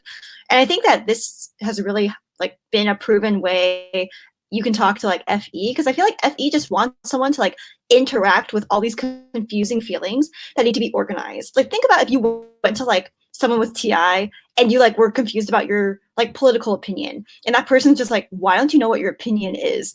Like, and like then because they'd be like, and it's like the same with the feeling. It's like, I'm sad, but they don't know like the intricacies of what they're connecting that sadness to. So it's almost like have a little pity almost of understanding the power that you have to help someone understand their emotion. And I guess it's because I do this with like tarot, which basically has become like mini therapy for people sometimes. Like I'm good at like setting boundaries so I don't like do emotional labor, but like people definitely know less about their emotions than you have any idea about. And you hold the key to those answers. So I think asking them to figure out like where they literally are at, you'd be surprised that FE sometimes knows nothing about how they really feel. They're just like, that situation is so sad. And it's like, what does it make you think about? Like, do you feel like you feel helpless? Like giving them labels for those emotions. Yo, so, yeah. I feel that. I have a question for you about that. Mm-hmm. So lead TI users, the ISTPs and INTPs, more specifically the ISTPs. Well, I'm gonna say a little bit, like I have a friend who's an ISTP and she has like, you know, a lot of emotional stuff. Like her dad died 3 years ago. So like when I'm talking to her about that, like I come across that problem too. Like, so basically what I'm asking is like, what do you think, I don't know, how do you think TI dominance, like kind of interpret the situation when you're like doing this whole therapist thing? Because I know I do that, but I'm not at the point where I understand exactly like what's going through their mind. I don't know if you've thought about it. So okay, I'm waiting for the lag. Waits for the lag. Waits for the lag. Waits for the lag. Waits for the lag. Okay, I will start talking now. I'm answering Mary's question. I'm answering it so she knows that I heard all of her. I'm using FE now to be like, I heard you. don't worry about repeating yourself. I'm going to start talking now. But so I think that TI DOMs, they actually need that kind of FE check-in as well. They'll just like maybe respond better to like the blunt truth of like death is part of life, because that is very TE and their TE is better.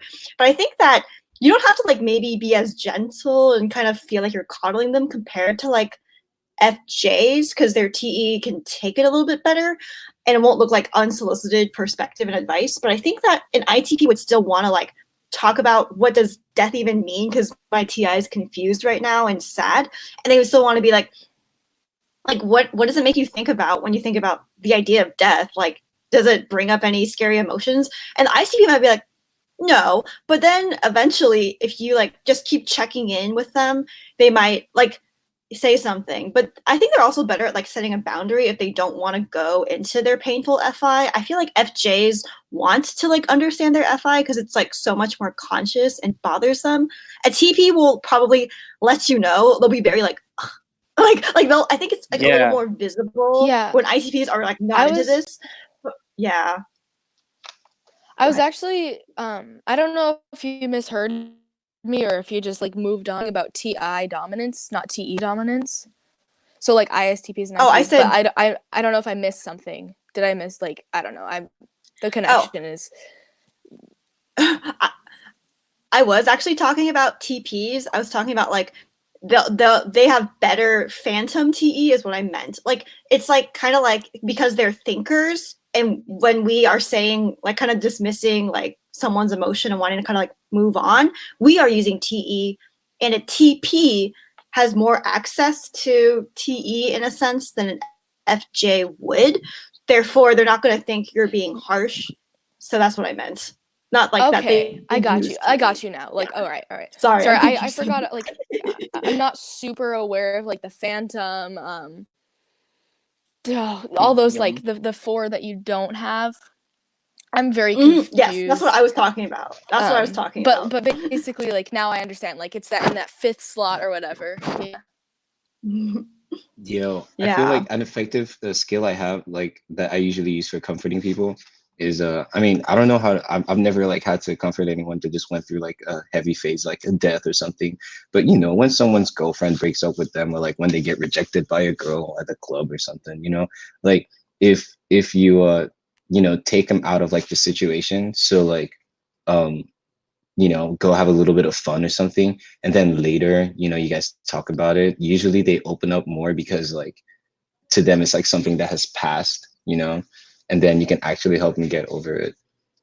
Because I feel like, especially for me, if someone's trying to get me to forget about something, or like to see like the sense of why something happened in the moment that it happened, my whole mind is just like, dude, it's not gonna work. Like, you know, don't tell me it's not a big deal, because it's a big deal for me. But then after a while, you know, after like you know, hours or like the next day or something, it then feels like, oh yeah, like, you know, this happened like, you know, a bit ago, and I can talk about it, and it usually works.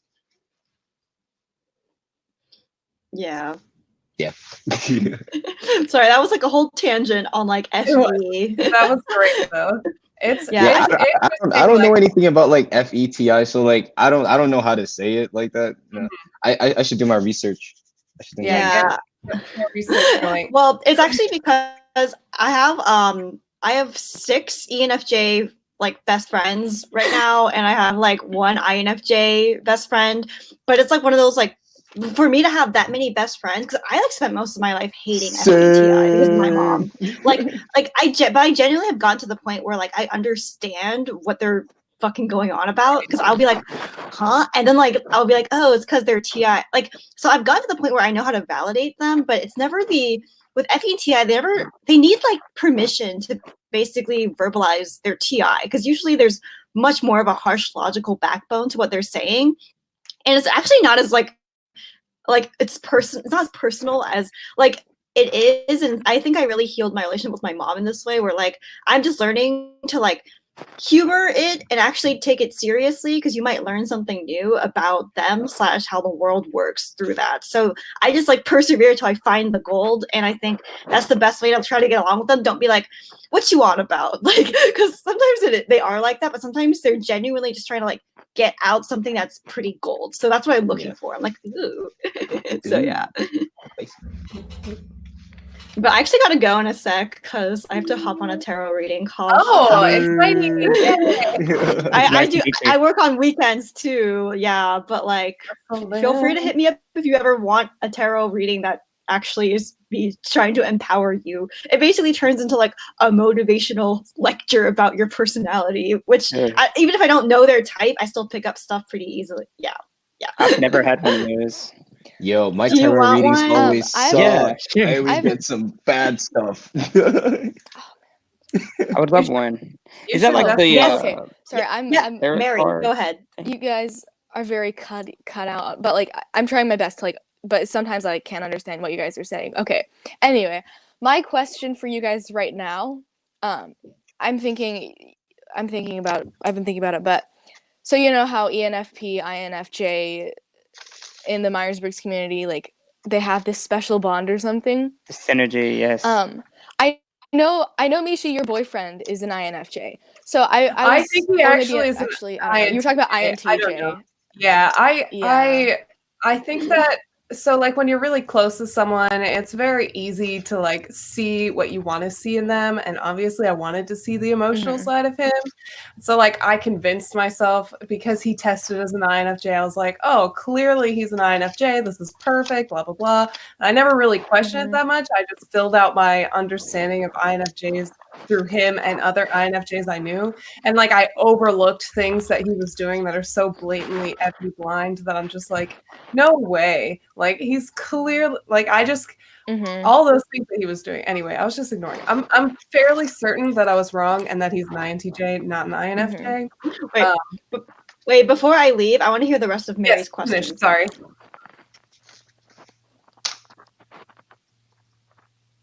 Meri, it's all you. Go ahead. Crystal, were you gonna? Oh, I was saying that I wanted to hear your question about INFJs before I leave. So go ahead whenever you hear this.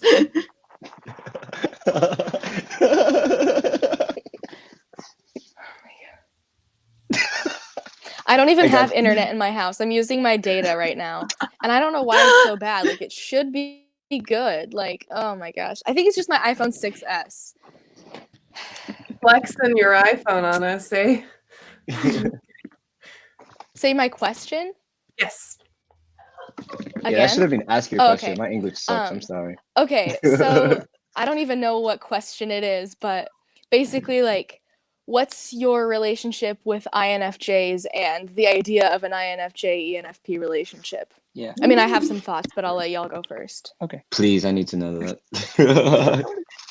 Wait, okay. Wait, Crystal, go. Sorry, I'm just like, I need to make my own videos. I'm sorry. Okay, I'll just try to keep this really short. But my relationship with INFJs is, honestly, I get along pretty well with them. But I feel like they can like put up with me better because they are also someone who leads with intuition because they have NI. So my NE blah blah blah blah blah they really like. I think that their FE is also good at just like because they have NI and then FE, they'll be like, oh, that's just how people are, and they'll like kind of be able to know how to ebb and flow with me being so chatty. I think it does run into issues when they don't know how to use TE to speak up if I'm like taking up too much space. So I think that I've had to learn to check in with them and be kind of like, do you feel like I've been talking too much? And then they'll be probably like, yeah, does it bother you? Like maybe a little, but it's not a big deal. But then, Oh, Kermit. Okay, I love that. Yeah, I know. Like I'm not sure if the INFJs that I've typed as INFJs are, but one of them I'm fairly sure. Actually, two of them. Okay, I'm gonna talk. She's pretty recent friend. When I like say, "Am I talking too much?" or something like that, like she's pretty understanding. She's like, no, it's great. Like, it's pretty cool because I'm always self-conscious about am I talking too much, but like from her at least, she like doesn't think I am. She's like, no, I like your craziness, or like I like what you're talking about and the crazy tangents. But sometimes it is like too much. I know that it can get too much. same with the INTJ. That NI is like, oh my god. Anyway, sorry. The NI wants to like kind of come to some sort of conclusion, and RNE kind of fights with that. But I think there can be a lot of like nice overlap in conversation. Like you're bringing up a lot of ideas, and then they're contributing to like what they've kind of already decided is like the answer. Yep. So that can be great conversation, whether it be an INTJ or an INFJ, just that NI in itself. That's why I like INTJs and INFJs both, just because like NI, Doesn't yeah, I spiral love out. you, Like the conversation. but I don't know that I love you. No, I love like doesn't spiral. you. Yeah. Yeah. He's just sitting there in the So- comments vibing. What was I saying? Something about INTJs. Yeah. Sorry, the ADHD. Sorry, I'm distracting you so much. It's just a little much. He's Yeah. just vibing. Well, okay, I so- actually haven't read his comments lately, Sorry. but Sorry, yeah. I've just been talking so No, much. you I'm go, so it's fine. passionate about this stuff, but like what I will say about INFJs though is my understanding is that when they say you talk a little bit too much, but like they're not saying it because they know that that's how you are, and maybe you apologizing for that isn't something that they intended because they don't want you to like change who you are at the same time.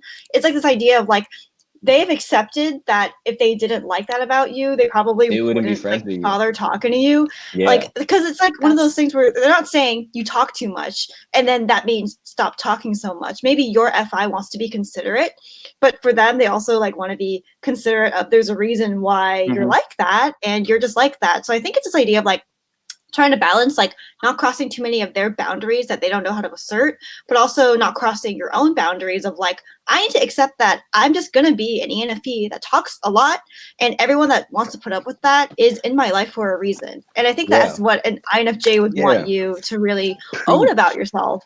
And I think INTJs, on the other hand, yeah. I'm sure if Michelle's partner is one, they like have a very like stoicness to them, but their FI is really cuddly and really caring.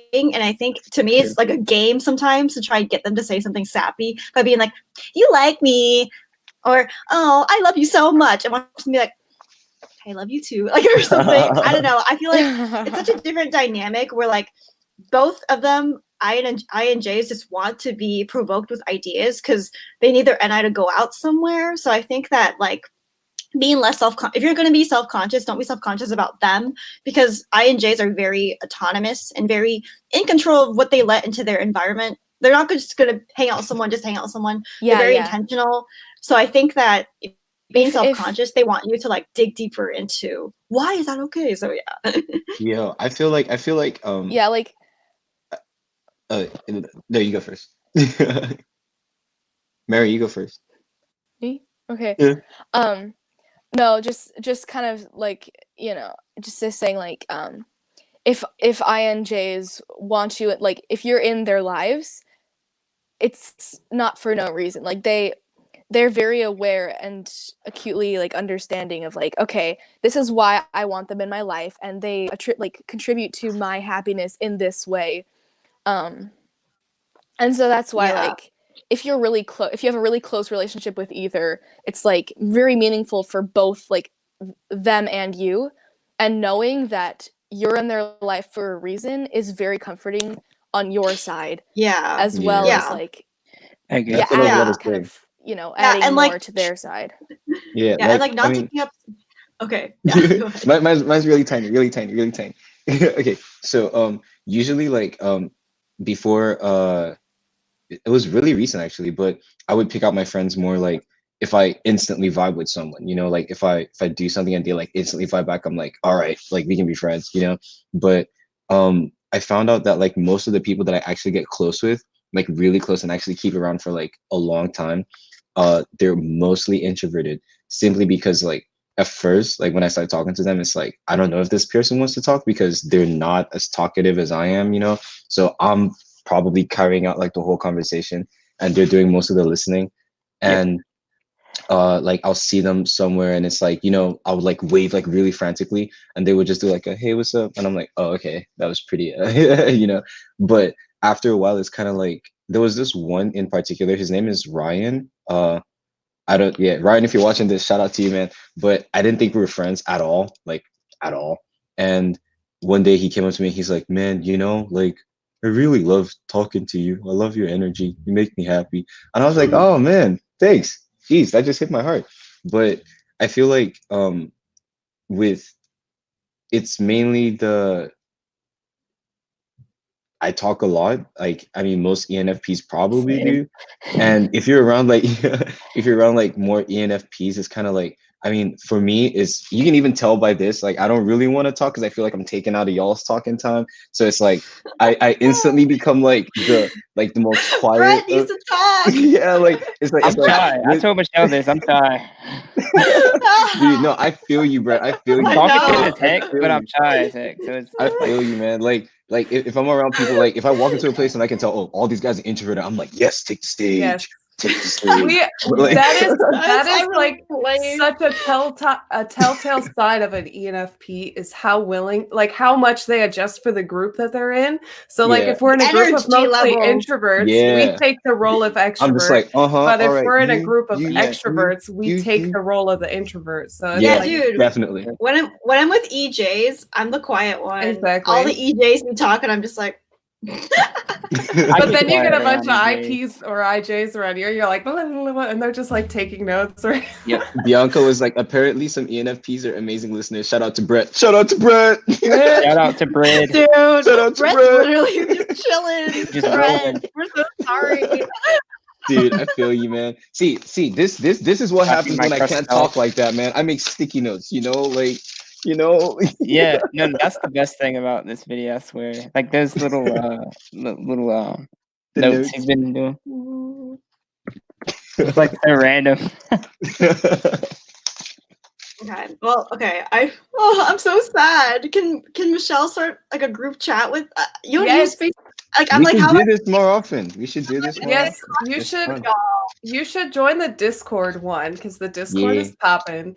Two, yes. There have already been multiple requests in the chat that this be a more regular thing, so I'm totally down for it. No, I can't. I can't do every week, maybe, but I can do like every other week. Right now. Yeah, no, I don't think I could do every week either because there's other things that I will probably. I only have so many days off. Oh my god, no! My ENFJ, my two ENFJ best friends were like, I want to be friends with all these people. My social bar's already been filled just by listening to you five talk. You four really talk. No shame though. I just feel like, oh man. Yeah, we should have more of these. We can have like ENFP time, and then we can answer everyone's questions about ENFPs because there's a lot. Yes. It's gonna get so chaotic. Wait, Michelle, can you link my tarot card thing when you publish this? I guess. Send me the link in Instagram and I'll add it. Or email. I should probably publish my website, but I'll just send people a link to my Calendly. Okay. Send me either in Instagram or email, whichever one is easier. I promise I really do tarot cards, and they're all donation based right now. Really? So you could you could just. What exactly is tarot cards? I don't even. Well, we'll have to do that for next time. We'll have to make a whole video about tarot cards and ENFP. I'm down. I'm just like, no, there's too much going on, bruh. Okay, I'm going to start my channel now too. Yes, get me all the link. I can get your channel link, but get me your tarot link, and I will add my channel link. I'll just put a video up today just to be like, hey, if you subscribe to this video. Yes. Sorry. I have a vision. More insights from Crystal. Right. So I have a vision. Michelle and Crystal I can see y'all coming together to make videos like yeah, I can just pop in. I can't make a channel. That's a lot of work. One-on-one, and you guys just bear witness. Yes. No, when ENFPs consistently make video. When ENFPs consistently make videos, it's like, how? Like, please teach me your ways. Like, yeah. Michelle, how do you do it? Dude, I can't even post like that on my art account, man. It's like once whenever the heck it happens, bro. Yes. The only reason I post as consistently as I do is because I had years of failure of not posting regularly. So don't worry. Yeah. This is a new thing. This has not been the case forever. Okay, bye. Okay, bye. Thank you. Bye. Nice to meet you. Wait, PM me Goodbye, anytime. goodbye, Yeah. nice, goodbye. Also, follow her Instagram because she's got beautiful pictures going on there. And Yeah. I tried to find a picture for the thumbnail of Crystal, and I'm like scrolling through. I was like, I can use any of these. They're so beautiful. Like go back to black hair days when I wasn't. Oh my gosh. my hair was black at one time. Bye. Bye. Bye. Oh yeah. You guys we'll add Wait. all your stuff. Brett, do you have an Instagram or anything like that where we do. can find you? I do. Actually, like I'm not really active on it. Like I haven't had a phone in like 2.5 months. So. Oh, relate. Feel that. What's your There you go. Instagram handle? I'm gonna find you and add you right now. It's B. I think B28.D. B20. What was Crystal's? Or is it B.28.D? I'll post that. I Just think put my first and last name if you know my last name. What's your last name? You can type it in the private chat if you don't want everyone to know. Yeah. All right. So if you type, My last name is last name. Okay. maybe you'll find it. It's Oh, I found it. It is B.28.B. all right. I just haven't had a phone in a while, so I can't remember. There we go. feel I got you. man. Yo, okay, so question. How many times have y'all broken a phone? I just want to know if I'm the only one. Okay. I don't want to okay. say the number 3 of mine. times. 3? That's Yeah. pretty good, man. Yeah, you're right. Wait, let's Repeat. Wait, what was we it? should differentiate the difference between breaking and losing because I have done both. Oh yeah. I left my phone on a plane once with my Oh my dad's God. wallet. Yeah. And he Okay. just didn't know what to do. He looked at me like, why? How? So- and I was like, I don't know. I was getting ready to leave for college, and I had this habit of putting my phone in my back pocket. Still a habit because girls' pants don't have good front pockets. Anyway, I went to sit down on the toilet, forgot my phone was in my back pocket, and when it didn't fall in when I took my pants off, it was when I put my pants back on afterwards, fell right into the toilet. So like the worst time, right? And it was the day before I flew out of state all alone, didn't have anyone's numbers memorized. So like I land at the airport at midnight and like my ride isn't there and I'm alone in the Atlanta airport at midnight. Everything's closed and like there's like nobody there, and I'm like, That's why I wear a fanny pack. Oh yeah, yes, fanny packs work. They do. yes. I think my worst airport experience is actually kind of like my every best day, bro. airport experience because this one time my aunt, she's heavily an ENFP too. Like I love staying with her because like whenever I come around, she's just like, all right, time to have fun. And then I'm like, you have kids? And she's like, no, I don't. Not now for this one. But yeah, I was at the airport. Yeah. I love Robin. So we were at the airport and we were really, really late for my flight. ENFP king. Yeah, I love him. RIP man. But we were really, really late for my flight. And I was like, no, we can make it. And we got there and there was a long ass line. Like it was long. I'd never seen a line that long. And instantly the first thing that came to my mind was my dad's gonna kill me because because he's always on time for flights and stuff. But we were about to give up and I was like, wait, hold up. This is what happens. So I went up into the close front of the line and I was like, hey guys, I'm trying to get back to school and this is the last flight I'm gonna have. My dad is gonna kill me if I don't get on this plane. Can I please get in front of anyone? I can pay you if you want. And my aunt was looking at me like, you're gonna get kicked out of this airport, son. And, but it actually worked. Like almost 4 or 5 people were like, yo, get in front of me. And then the lady in front of the line was like, I'll do you one better. Get in front of me. And I'm like, oh, nice. And yeah, I actually made it to the flight. Awesome.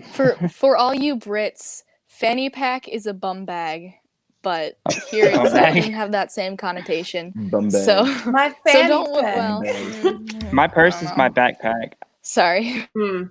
My backpack is like I usually take that with me a lot of places. Just Yo, stuff. I feel you. Do you lose things in your bag a lot, like in your backpack? I do. I do. I lose Yo. things and it's like almost like an illusion. It's like I don't even believe it at first. Like I didn't just lose my wallet, did I? I I don't I even believe it. I lose things on my lap all the time. You know, I think that my dad was also an ENFP. Yeah. And you know what's really funny is one time he came to me and my friend, and he's like talking to my uncle on the phone, and he's like, "Hey guys, I cannot find my phone anywhere. Like I've been looking for my phone." And my friend was like, "Mr. Wilson, you're talking on your phone." No. No. It was the Oh. greatest moment. It's like Me and my such glasses. I can't tell you the amount of times I've been wearing my glasses and I'm like, guys, can you please help me find them? Please. And they're like, dude. And they think I'm joking because I do stuff like that.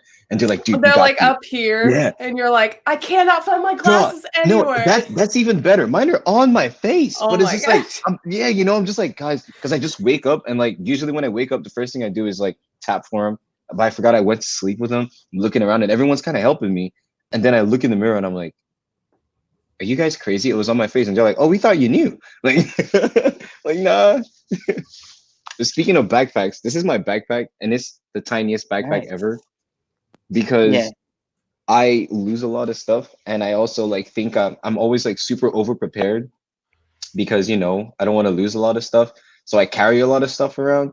And I used to have one of those big turtle backpacks that like, you know, can fit like your whole wardrobe inside. But it was just like not working because then I would lose a lot of stuff outside. So I was like, if I get a really tiny backpack, then I have to actually plan out my day and know exactly what I need. And it's Yes. been working out really well, you know? That's Yeah. what I do with my purse. I always have a really small purse that can only fit so much because I lose things way too frequently, even within my purse. So I have to keep myself at the smallest possible level. I feel you. I'll be right back, guys. 1 second. Okay. Wait, I'm looking through the comments. There was something really interesting that I saw. Insurance should be an ENFP's bestie. Yes. Bum bag. That's a nice drawing. Huh. Okay. Okay. Just for all y'all who are confused, how do you yeah, at least from what I know, it's called a bum bag or a fanny pack, but it's tourists wear them. You put your crap in it, chapstick or Vaseline, whatever you prefer, your phone, your wallet, your phone. keys, whatever. Sometimes I put Yeah. little trinkets in there, and Trinkets. Little trinkies. yes, of course, Yo, trinkets. in the comment section, tell me what you want Trinkets to and draw. trinkets of plenty. Oh, I was like in the comment section, like tell me what to draw on these sticky notes because I got a lot. I'm trying to drown them. I love sticky notes. I don't have any by me right now, but I know I have quite a few. I'm gonna pull a stunt and show you my wall. Look at how many sticky notes I have on it. I'm afraid. Hold on. That's terrifying, my guy. That know. is truly. See, because like I sight to don't want to behold. forget anything. So it's like I look up and it's all just there. I'm like, yeah, man. And that then- would be what's his ENFP stereotype that you hate? Sorry. What's an ENFP stereotype? You're good. I just Tim is about to leave to go see his friend. Well, I mean, to run to the gas station. And he just came in and to say goodbye, and I was like, all right, drive safe, I'll see you when you're back. He's like, if you get hungry while I'm gone, you can make the meatballs and spaghetti for dinner. Smooth. Oh, Smooth. breathe. feel that. I'm not an INFP. I'm just shy.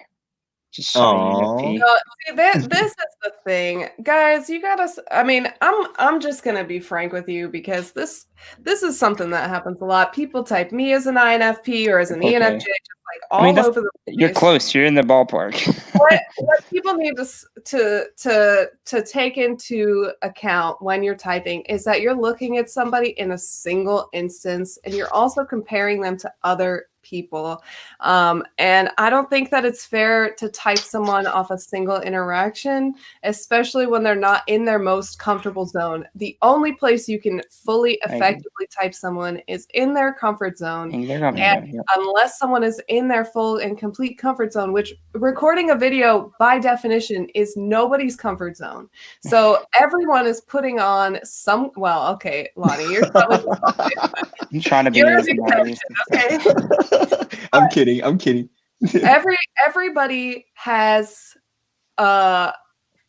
things that they would do in front of the camera that they wouldn't do in real life. So I'm True. sorry, I got a little angry. I'm not angry, it's just frustrating because I don't think it's fair to type someone off a single interaction, and that kind of stuff I think is really unhelpful for our community to type people based off these small interactions and then tell people, oh, you don't know what your type is because you just did X, Y. That's what I hate about stereotyping just in general, is that people will say, oh, because you don't have this stereotype, you're not that person. Or, oh, because you have this stereotype, you're a completely different type than you are because you have a stereotype of an INTJ because you're like a little bit direct or whatever. Like that, I'm sorry. That just really frustrates me because it's so unhelpful. I'm sorry.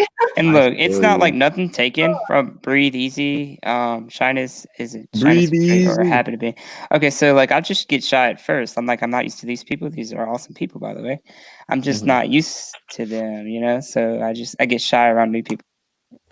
Also, I didn't know who said it. I just heard that it was said. I don't mean any offense to anyone. I just have strong feelings about the subject. So I'm sorry if I feel like feelings. an ENFP stereotype that I really just don't like is when they say like ENFPs don't have like a certain goal or like direction. We just kind of like go all around.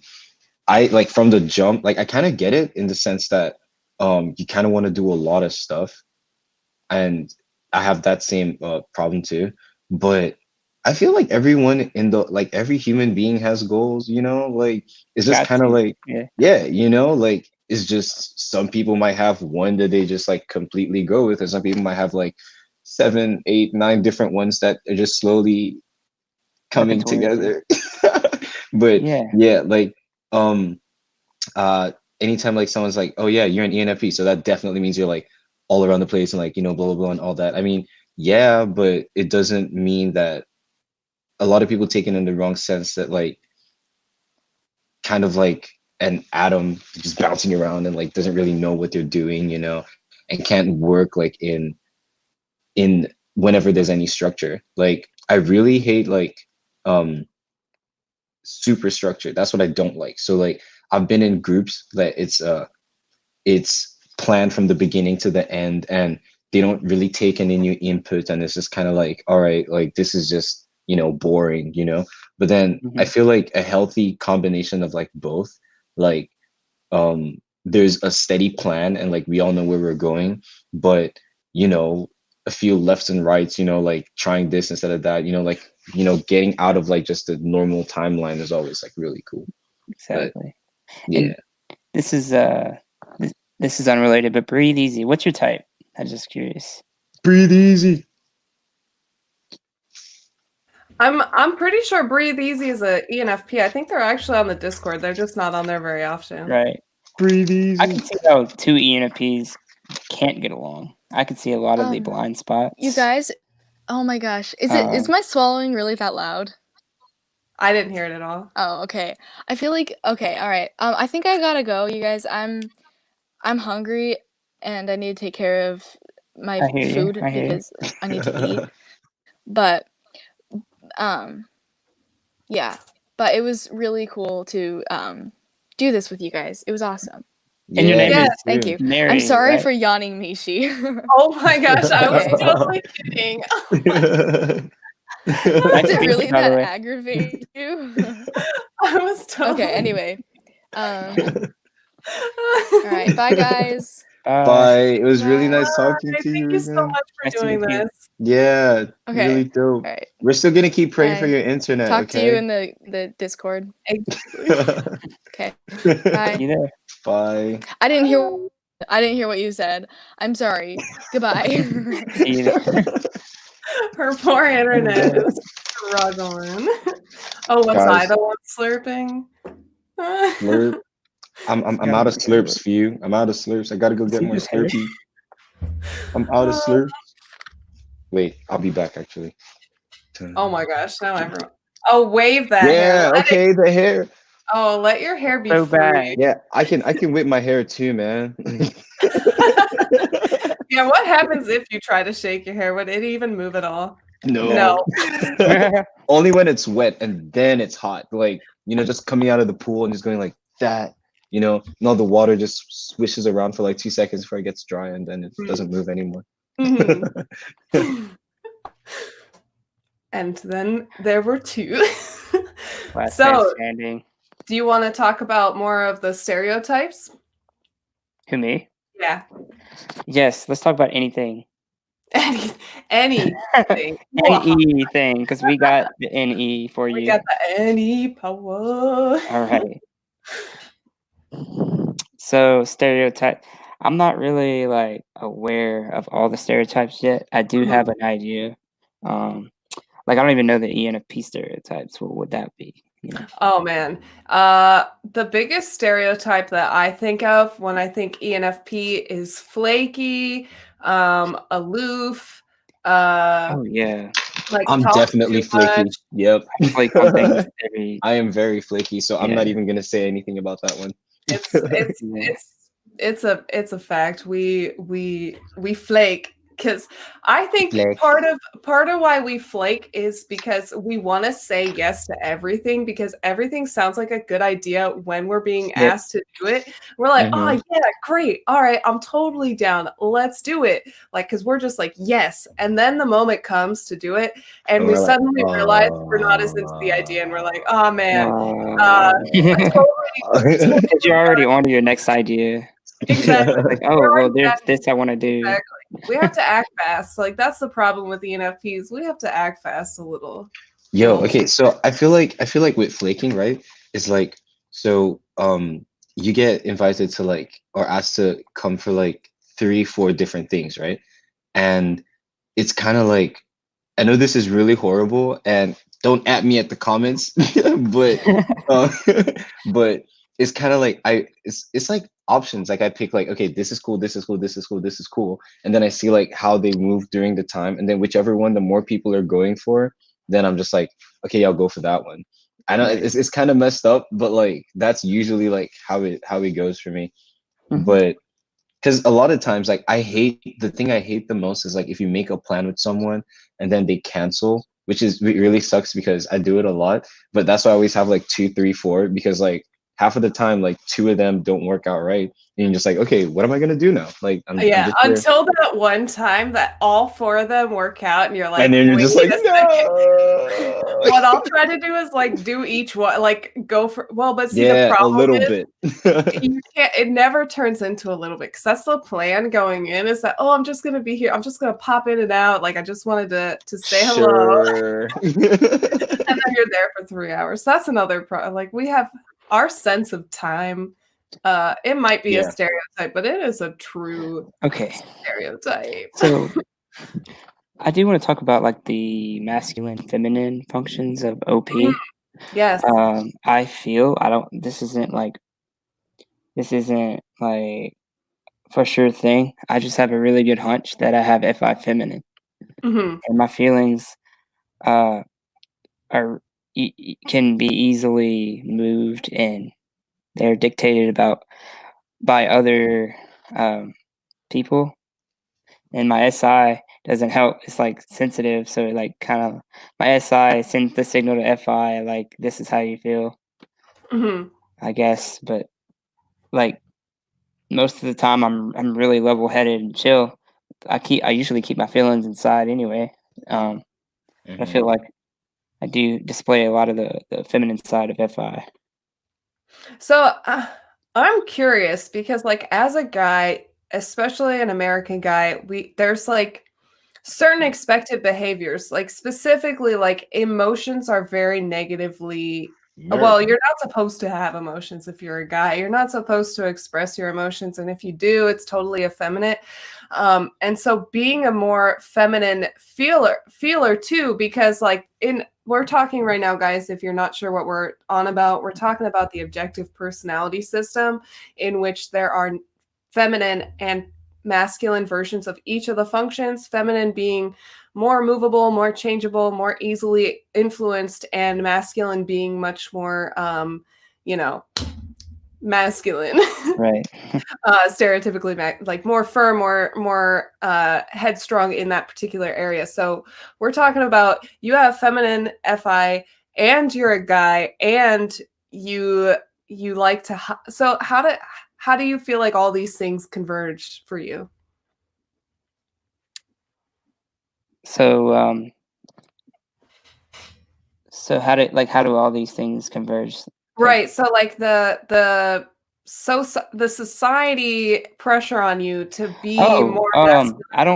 I actually don't think about what society thinks of me. I'm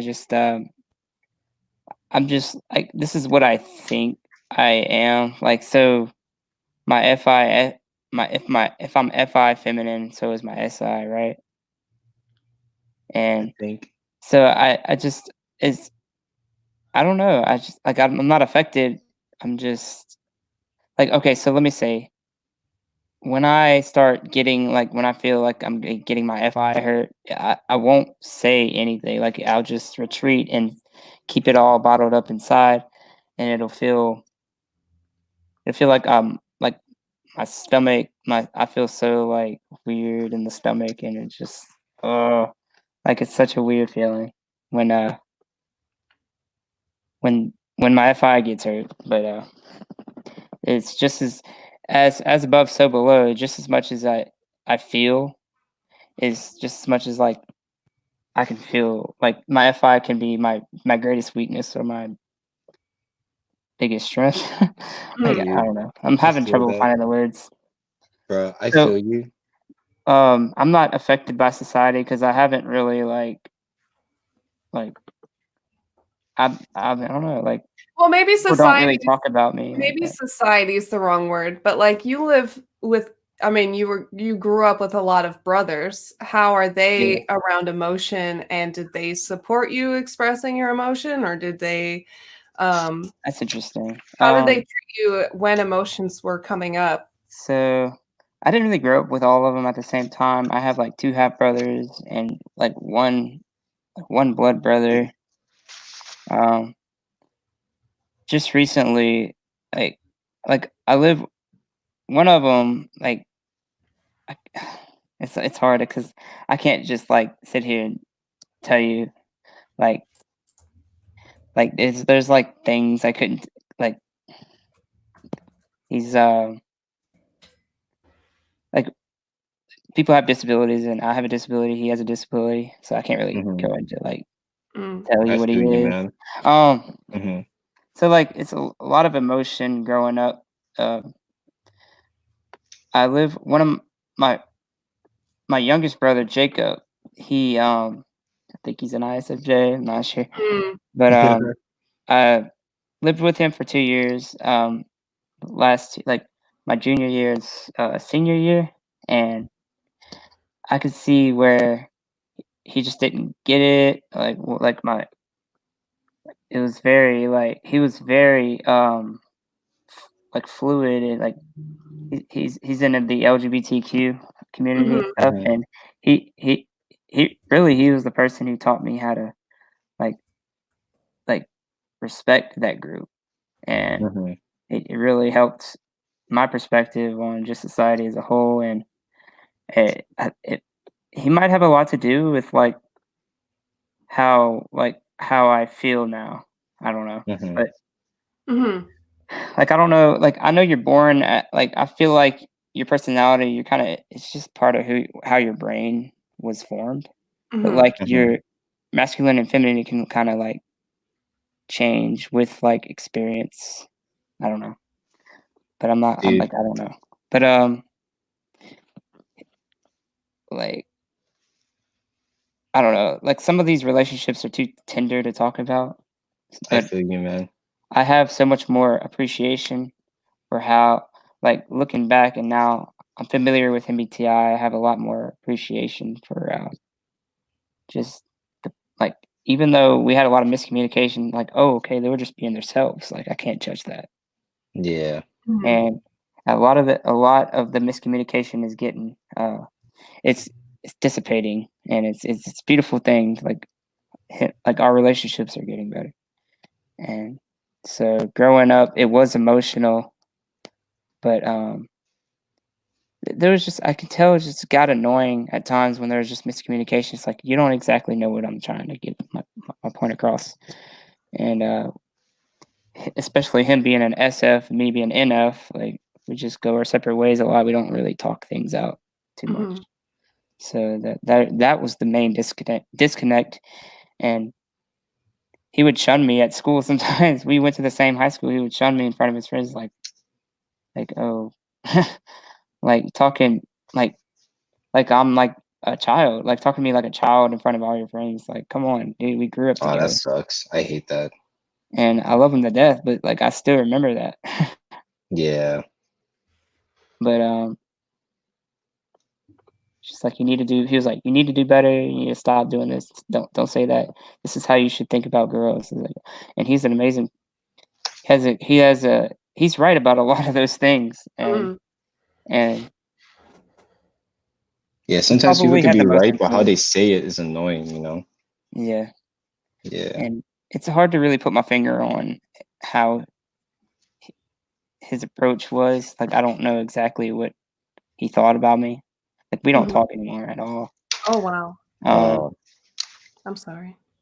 but obviously we're cool. We just don't talk, you know? Mhm. I feel that. That's, I mean, I definitely have had that kind of relationship to my sisters, both of them at different times in my life where uh, we had like some kind of falling out and didn't talk very much. I think I think it'll get better though. yeah, it's With definitely a me and part my of, yeah. Not everyone's in a great place for you guys to really be close, and I think uh that sometimes it's hard with family because there is this like pressure to have a good relationship with your family, but sometimes like it's really really hard Hard. to and sometimes uh despite how much you and there are times when you just don't want to have a relationship with family members because Yeah. it's not healthy and you know that and just because you love them you don't want to sacrifice the health and because like maybe they're not even putting in as much effort as you are As it either should be. so exactly. I or feel at that a least lot. perceived yeah Right. I mean, I feel like Yeah. I this is a personal thing. Like, I mean, I love my family, but like it's two different stages of life. Family, like you don't it's what you didn't ask for it kind of. You were brought into it and then you kind of Yeah. have to like take in what you have. Like I don't know if anyone here is Mhm. Christian, but like I've never really believed in like, you know, Christianity a lot, like religion in general. Right. But my family is very heavy Catholic and I just kind of had to like, you know, go with it. And when I told my mom, she was like, the heck, you know, like you're lying. And I'm like, nah, I'm serious. And my dad was kind of like, I see it, you know, but I feel like with family, like it's kind of hard to actually express who you like actually are. And that If is true. you Yeah. yeah, if you see me around like my family, I'm a very different person. Like hmm it's not even like bad in the sense that it's not like as a as severe enough to be called like code switching, but you would Uh-huh. definitely tell like, all right, yeah, this yeah is like you're definitely holding back. But yeah yeah, I think you need to find family with I like friends, because I feel like friends are like family that you chose to have, Yes, I am. I I feel yeah. exactly the same. Yeah. Most that of my sentiment. family is Mormon. And if you know, I don't know, if you know about Mormonism, you'll know that a lot of Mormons are like homophobic, I guess, because like they basically teach that marriage is only between a man and a woman. Sorry, I'm trying to get this to work out. Wait, that way. Sorry. What's up? Move the screen. Okay. We're all Sorry. So basically,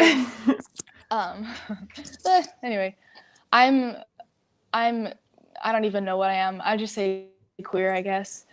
Mhm. But when I'm talking with my family, like when I'm with my family, it's like I feel so much tension. Like I feel like myself like hyper like on guard of like Yeah, you have to what I say hibernate. and what I Yeah. do and yeah. Mhm. And even if like they know, because I know some of them know. I've come out to some of them and my grandparents have outed me to some of them, I think. Aw. Anyway, I Oh, just like man. I don't know who knows. I don't know who doesn't know. I mean, I know a couple of who knows, but it's like even if they do know, we don't talk about it, and it's like Mhm. I feel like an outcast. And I have an uncle on my mom's side who left the church too.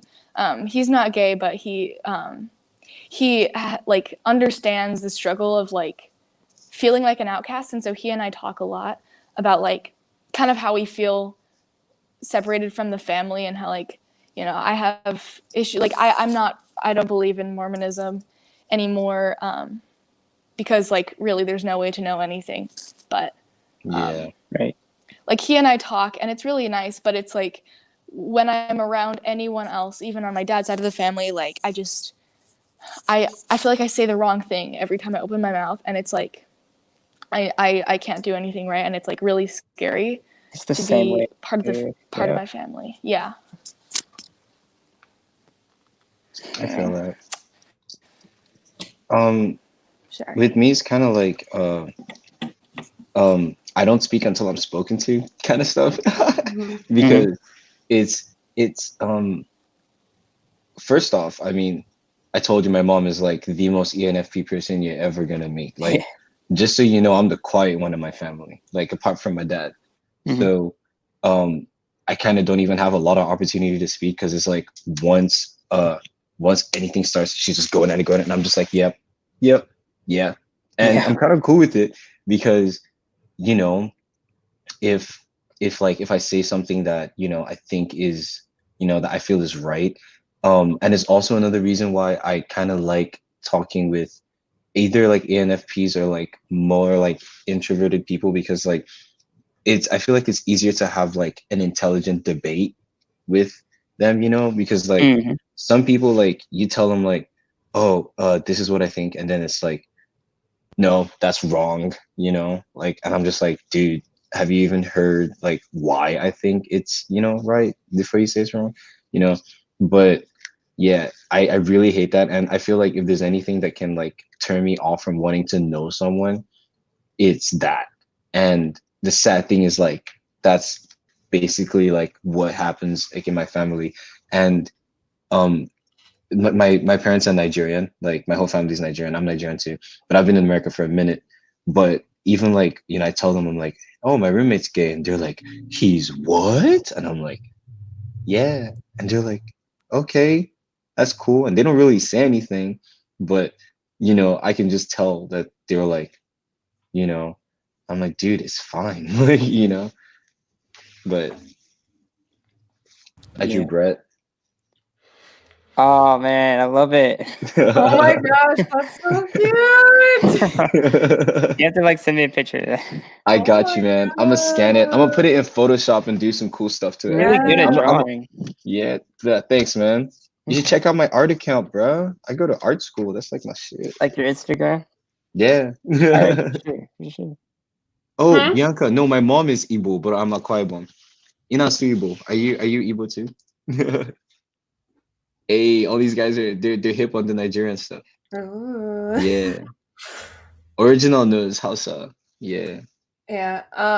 family has always been a difficult subject for me. I decided really early on in life that I don't like my family. I've changed my feelings a little bit, but when I was younger, I wanted nothing to do with my family. I didn't like how they treated each other. I didn't like how they treated me. And in my family, one of the biggest issues they have is gossip.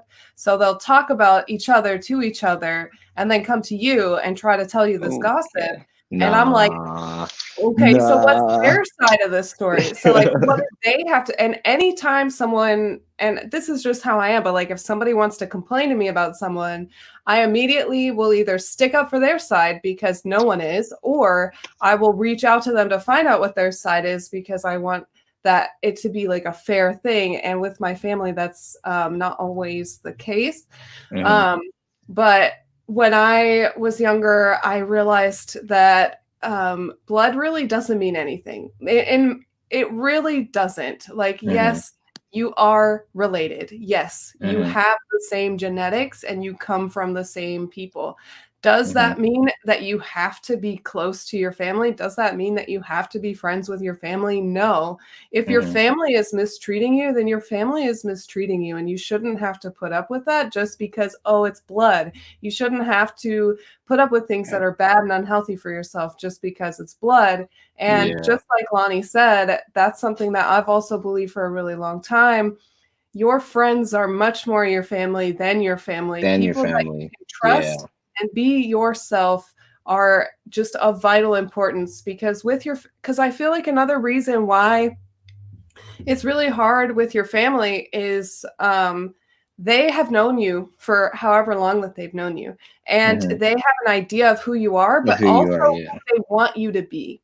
So with friends, they know who you are. It's harder to change, but they can accept it over time. With family, they have an idea of who they wanted you to be since you were a baby. Like Since you your were a mom baby. has known who they want you to be your entire life. And when Yeah. you do things that are outside of their expectation for you and also outside of their understanding of who you've been, those two factors are very, very hard to overcome in a family setting, especially with parents and siblings, more so than any other part of your family, because they're the ones trying to impose their beliefs onto you and also trying to fit you into their belief of you. And I think that, yeah, that's my point. I don't know. Yeah. No, That's not my point. I feel that. Also, like, I mean, uh, if you're a kid, like you grew up with your parents, like, okay, this is, I don't know how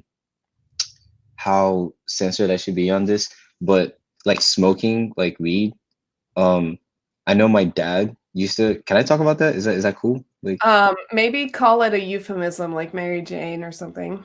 okay, I like Mary Jane.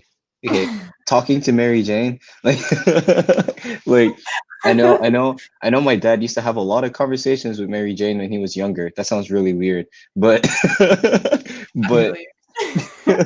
but, and it's actually really funny. This is really funny. Like, his friends came over one time and like they were talking, and they were like, oh, where's your son, man, bring him, he's part of the gang, and I came in, it was like little 13-year-old me, and I'm like looking all like, you know and I walked in and we sat down and they're all drinking their beers and talking, and I think they got a little bit too drunk, and then he was like, man, remember when we used to smoke back in the day? And I was like, wait, what?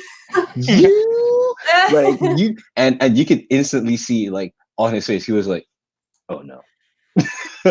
And yeah, but it's kind of like, they've instilled some values, or like the values they try to instill onto you, and if you try to break away from that, it's more like, and I mean, this is also something that like a lot of people don't talk about.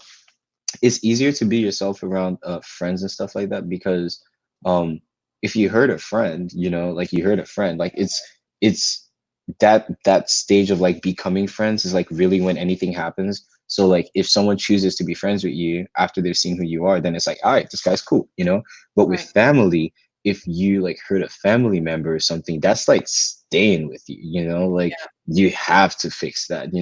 Like, if Exactly. you call your friend like a really, really, like, really, really, really bad word, it's like, all right, like we can be friends, like he's gonna get over it, like I'm gonna apologize, but with the family member, it's like you did not just do that, and everyone kind of like attacks you for it. I don't know, it's a whole different dynamic, but it's kind of like the similar thing of like you tend to share more intimate stories with people that you don't know, like on a plane, that you're never gonna see again, than people that you would know and see constantly, And also just judging. Like if I told my mom some stuff, I know she would be like, "Oh, that's not you. Like I remember when you were 7 years old, you didn't do that." And I'm like, "Yeah, I was 7 years old. Key difference." Exactly. Were you gonna say something, Brett? I'm sorry. About family? Oh, well, I can extend on that. But Family, let's just get this straight. I love my family, and the Mhm. reason I talk about them is because I want to at least get some of these relationships to a place of harmony where I don't have to keep talking to all my friends about it. I want it to be where it's like, okay, we're good. Obviously, nothing's gonna be perfect, but if I can get to a place where I can feel like, okay, well, No, we're at a good point, yeah, like this is good. I like where we're all at, Mhm. And now that I'm on my own, it's like, okay, so I don't have to live with my family as much. Like I don't have to. I mean, I don't live with my family. I don't have to see them as much now, so it's like takes a lot of the stress off. Like I guess because I used to depend on my mom and dad. They're divorced. Definitely. And that brings another dimension into family. Like when it's a divorce and then you gotta go back and forth and both parents talking about each other. That's one of the things that bothered me the most. Oh, My mom and dad always talked talked about the other one to me every time I was at their house. that's not good. And it wasn't all the time, but like a lot of times I'd be like, Yeah. I'd mention, okay, my mom said this. She thinks I should do this with school or whatever. And my dad's like, no, don't listen to her. Blah, blah, blah. Yeah. So it's just Yeah. confusing and That would be really frustrating hard. Yeah. that they had this built up thing against each other. And like they're cool when they talk in person, but like they talk behind each other's backs. And like, that's so Yeah. not cool. And it's sad to like put you in the middle of that. Like, yeah, and I tell them that I'm like, I'm in the middle of this. Yeah, y'all both talk bad about each other. I tell them both that. Like, they don't know how to respond to it. One's a ESFJ, one is a ENFJ. So it's yeah. it's hard. I always kind of wondered, like, Oops, sorry. oh, I was like, well, what the heck was that? What is a house phone? What is that? Oh, it's my mom. Oh. Hey, man, it's classic. Let me put this on mute real quick. Speaking of, that was pretty good timing, though. She's probably watching us. She's like, son, I love you. Oh, yeah, Michi, what about you? Like, how was the growing up times, the little Michi times? Well, so my family life is pretty complicated in that respect.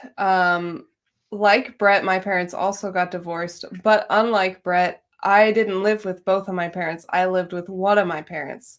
And that was my mom. And during this time, things came up from the different members of my family that, put my dad into like a really, really bad light. And like my siblings told me about stuff that he did. My mom would talk about things that he did. And I didn't experience or remember any of that. And so like it's so because of what they told me and how I was only influenced by them and their opinions because I couldn't talk to my dad, I started to like believe that I like actually hated him because of all the things that they were telling me about him and they were saying about him. And he called me once when I was like 16 and then he added me on Facebook and stuff. And I basically told him I never wanted him to talk to me again. No. And Yeah, I told him off. Like it was pretty bad. Oh, And now I have no way to talk to him because he has what's called like cerebral atrophy. So basically, the muscle function that's controlled by the brain, that part of his brain is degrading. So atrophy just like your muscles can atrophy if you don't use them. It basically means like shrinking, like it's just degrading. And so like it's almost impossible to talk about anything with him. Like he doesn't remember anything. He lives in a hospital most of the time. And yeah, it's family and how they affect you. It's pretty annoying. I know. Yeah. I feel like that, I mean, okay, I don't know if I mentioned this earlier. Did I? My dad is blind, so he can't see at all. So, when we were younger, we had to always it was kind of like, honestly, like people ask me, they're like, yo, how was that growing up, like, because everyone's like, but I was just kind of like, nah, it doesn't, like, it didn't feel weird, or it doesn't feel weird, because like that's the only way that it's been. So and honestly, I feel like that's a huge part of like where like my personality came from, because imagine trying to like describe something to someone who's blind when you're 7, Right. or like even younger, like 6, and something you're really excited about. And I've always like been like a drawy kind of kid since I was like little. And I show my mom and she's like, oh, that's dope. And I show my dad and he's like, oh yeah, you have to tell me about it. And I'm like, all right, here goes. And describe and talk and talk. And when he finally gets it, I'm like, oh yeah. So and he's also really introverted, so like talking like that and just having like, and him listening was a really key factor. But dang, where was I going with that? I totally forgot. But yeah, wait, hold up, few set slurp, so I got a drink. What's up? That's the most ENFP thing ever. We like want to respond to people and we start going on things, and it's just like, yo, as what happened? we start making connections of the things that we're talking about. So like whatever we say, we're focused on that, and we suddenly like we're looking forward and we're like thinking of like what's next to say, that we forget what we were starting with because we've let our mind go down such like these past. I think that's like one of the most frustrating things about having any Dom is that like it's so hard to keep your mind on a singular track because it's just so easy to drift, going and then just go and go and go. You guys should try this. It totally works, and it brings out like a really beautiful art piece at the end. So this is like the most art school thing you're gonna hear in a minute. Like whenever you're talking, right, with someone, it always helps. Just like make little, like get like a big, like an A3 piece of paper and just like draw what you guys are talking about. It doesn't even have to be like exactly it or like really serious drawings, just like writing or like something. And so you can see how the conversation kind of like, full like went out. And by the time you're done, you fill the whole page. It's like you have a really like nice doodle sheet. And also if you kind of get lost with what you were talking about, you just look down and just like, kind of retrace your steps and you're like, all right, yeah, that's what we're talking about. All right, let's keep going. Like, it's really fun. I find that when I start doodling, I stop paying as much attention. But maybe it's because I'm not drawing what we're talking about. I'm just doodling, and that's probably where my issue comes. I'm gonna have to try that. That sounds fun. Just like you're describing something. Yeah, like if I want to say like this bounce down, it's just like you draw a ball and it's like bouncing. It's like, and people are also looking at it, so it kind of also like sets a picture in your head. And I'm a really visual thinker. So like everything I like talk about is like, it kind of is like an animation in my head. So it really helps, man, like a lot. And even tracing steps, that's clever, bro. Nice one, Jeffrey. All right, so here's another question. I'd like this to be the last one just because people might not want to start watching a stream that's 3 hours long. 3 hours. Yeah, no, I hear you. On the channel. We could probably go all day if we really wanted. I know. Oh yeah. That's Hashtag Discord. Just so you guys know, if you're not there, the Discord is bopping. So definitely hang out there. We're always on there, always on the voice chats. It gets crazy. 24/7. It gets a lot of fun. I Anyway, love this. Like this feels like a family, you know. Like ever since Yeah. I joined the Discord, and now we're talking here. I think I get a lot of good vibes. Good you know? vibes. Good vibes. All right. So the question. Let's see. What is that question? What is that? Oh, as ENFPs, what are the best self-development, or what is the best self-development tip that you found the most helpful? Discipline. Start something, finish it. That's it. Exactly. Yeah. Start something, finish it, man. Like that's Just like finish I it. can't stress that enough because it's the hardest thing. It sounds easy to say, but it's not easy at all because you start doing something, whatever it is. Like you don't know how many times I've told myself, I'm gonna make a schedule on my Google Docs and I'm gonna follow it, and then I make it and it kind of lasts for I do it for a week and I look at the thing again and I'm like, I don't need to do this, Because you're just putting things that you do every day. So of course you're gonna remember, and then you stop using your calendar, then suddenly your productivity slops. But using the calendar is also making it slop because you look at it and you're like, oh, there's nothing new there. And it's so and then again, I just feel like a robot. I'm like, no, I don't want to look at the time and be like, oh, it's 12:28, time to go make some tea. Nah, but but it's just kind of oh, I want tea, I'm gonna get it. But even with work, homework and stuff like that, there's this thing I do. And guys, this is a big tip. Anyone who's listening right now, whatever type that you are, this would help you any day, anytime. If you're ever doing any work, right? People say turn off your phone, right? But turning off your phone is not as easy as it looks, because it's all right, I'm gonna turn off my phone for what? I'm writing an essay, is gonna take me 5 hours. But if you do this thing, 30 minutes of working, right? And then 10 minutes of break, just consistently, have some nice music, set up 30 minutes on your timer and work without thinking about anything. And then once the timer hits 10 minutes, you drop it, get on your phone, do whatever crap you gotta do. And then the timer's up for 10 minutes to drop it, hit back for 30 minutes. It works like a charm. And you wouldn't even realize you would just look back and you're like, oh, I'm done with the work. And I still didn't miss out on anything that was happening. That has been one of the best things for me to ever learn in my entire life. And there's a name for that technique. It's called Pomodoro. Really? I think someone put that in the comments. Yeah. What about you? I know you started to say, Brett, that self-discipline was self-discipline, but you got to make it a game. Make it a game. I'm so systematic. I know you guys are probably as well. I think I have to when it comes to routine and to-do list, I need more than that. So I made this thing. I call it a production. I call it my P card. It's just production card. P card. Yeah. So let me bring it up. It's basically like an advanced to-do list. And it's are you gonna share your screen with it? You can share your screen. Show it. All right, 1 second. Let me get to it, and then I'll share what I got. Yo, while he's doing that, where's my phone? Real quick, I just want to say something.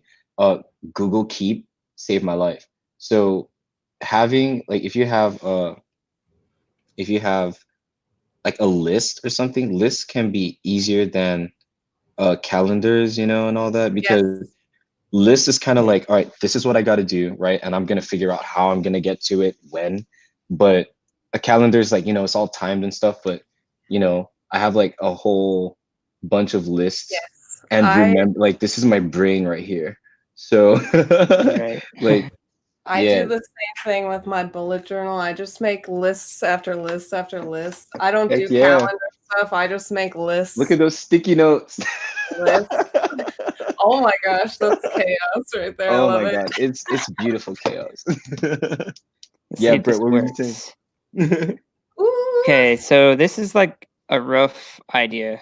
Hold on, I don't know if I see it yet. Hold on. Did you click share screen in the middle? Oh wait. Okay. Oh, I didn't. Okay. I've never shared screen on here, so. Share. I press share. It won't let me share. What is it saying? Yes, for you. That is my breakfast. Screen sharing was canceled. Okay, hold on. You might have to click share twice. I've never done it. Yeah, Like I've never the shared button it won't either. be. It's not pressable. It's like it's not letting me press it. So it's like Oh no.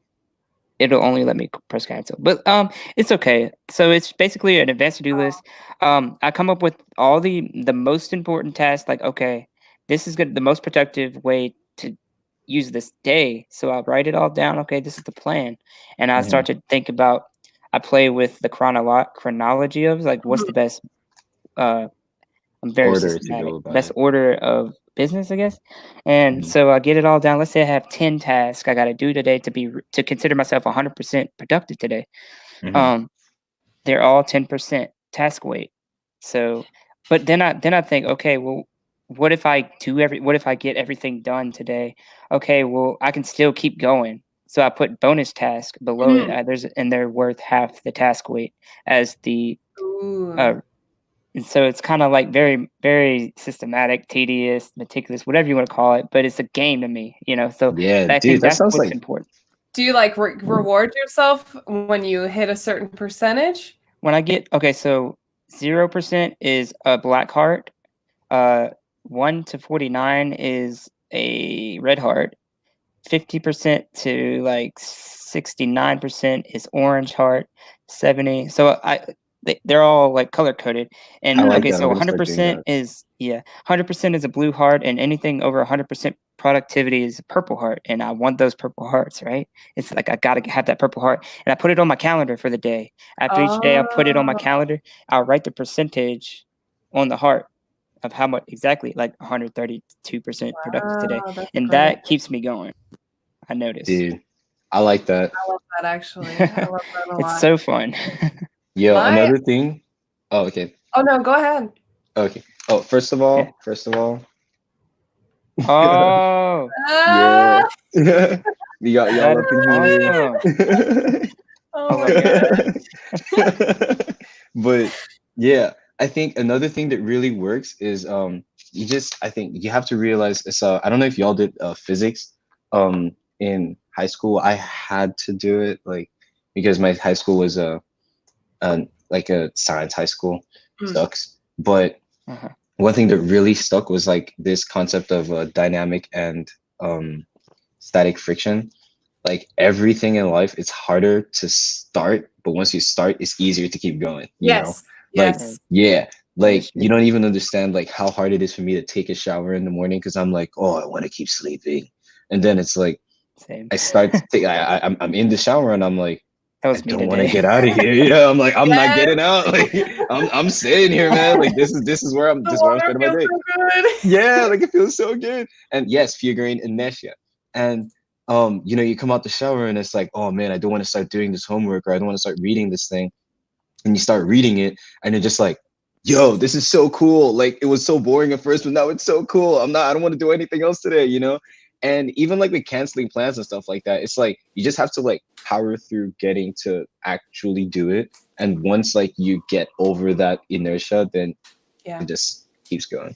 I think there's also another physics rule that it takes energy to create energy, right? Like that equivalent exchange where you can't just have energy from nothing. So that's something that helped me a lot as well. Like you have to put in energy if you want to have more energy. Like if you want to be more energetic, you have to use energy. And you would think like you're going to run out of energy if you do that, but it's not exactly the case. I mean, there will be eventually a point where you do run out of energy, but by putting out the more energy you use, the more regularly, the more you have. So like, say you're not used to putting in a lot of energy. Okay, you might get tired after like an hour of putting out energy, but as you get used to using more, so like once you get to the point where you could do 5 hours, like going to 6 is going to be even easier, and going to 7 is going to be even easier. So you got to put in the energy to get it out. And then it just gets easy. Exactly. Yeah. The funny thing is I'm saying all this now, but when it comes time to use it, I know I'm going to be like, nah.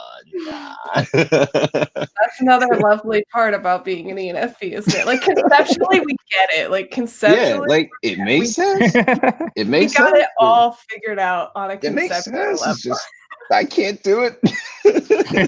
Spend so much time time planning. Like we're all about like figuring out a great system that's going to make everything super Yes. easy. And we're like, all right, let's plan this out. All right, I got a plan. And then like for me, what tends to be the biggest thing, like the biggest downer for me being productive is when I have a plan that's super set in stone and then I don't do one of the things on that plan. And then I'm just like, oh, well, because I haven't done that, I can't move on. You know, I can't do the next thing. So what I'll do instead That is always just hits me. waste away hours of my life watching TV or something because I'm like, oh, I'm such a failure.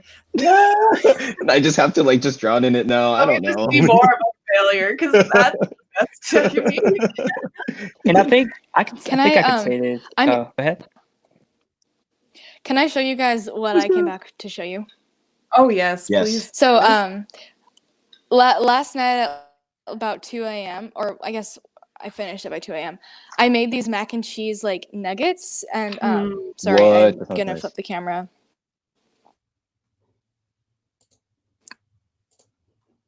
Yeah, and I put them in the freezer.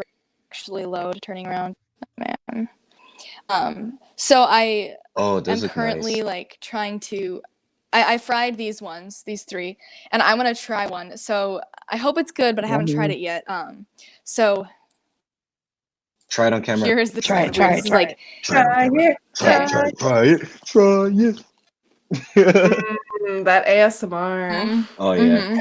mhm. Can you just What's your crunch favorite really ASMR? slowly Hey, on chat. it? Like Chat, what's your favorite ASMR, ASMR? you Spit it guys. out. What's your favorite ASMR, guys?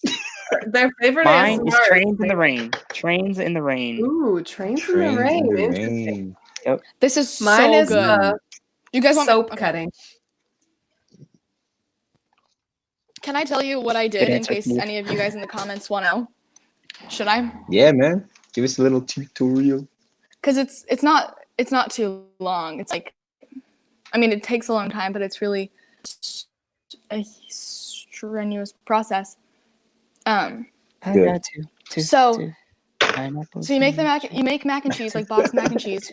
I only have Annie's mac and cheese right now, but I made that, and then you make the cheese mix. You make it like a little bit more on the runny side, and then like you want the noodles to be cooked pretty well, like more on the soft side, and then you add like flour and egg until it seems like more of a dough consistency.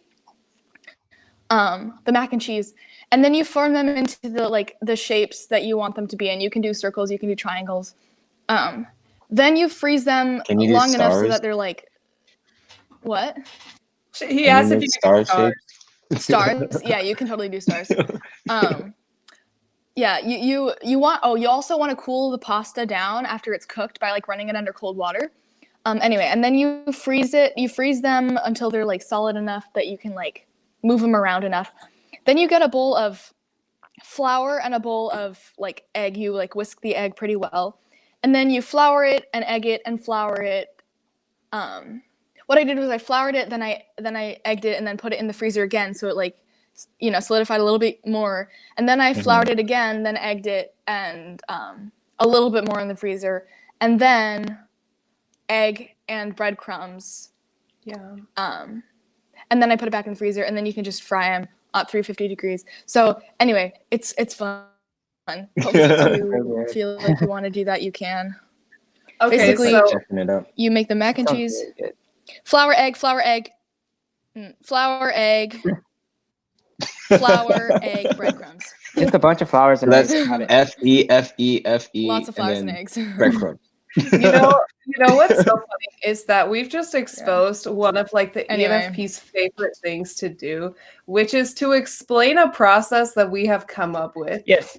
Oh my god, tell me about Fred it. was talking about it, Lonnie was talking about it, Mary's talking about it, I talk about it all the It's time. because we spend so much time thinking about it. We love Yeah, to it's make like I have to systems. share this with the world. We love Yeah. making systems that work, and we love sharing those with other people. It is like one of the things that brings us the most joy in life, and you can see us getting into like a savior state, as like OP would call it, where we're just like, okay, you do this, and then you do that, and then like we're clearly excited talking about our systems, Very and systematic. and we Meri, might cook. be We're gonna like head a out, you little all guys, over the again. place. Okay, bye. All right, We're bye, Meri. probably gonna end Bye. Cooking channel. anyway. Yeah, I'm gonna make Yeah. a cooking We'll channel see you in and Discord. I'll like Yes, please. link it to you all guys. Okay, goodbye. See ya. Bye. Yes. Oh, I don't mean that we're the only type that explain our process. I just think Oh, we're that not the only. when we start to explain our process, we get excitable. Like we love, like it's one of our favorite things to do Exactly. is explain a Mhm. process. Like it brings out a joy within our souls. And especially when somebody's like affirming us, like, "Oh, I like how you do this." Yes. They're like, oh Holy yeah, you moly, want to that know is the how I best. Yes, do it? validate my TE. Yes, thank you.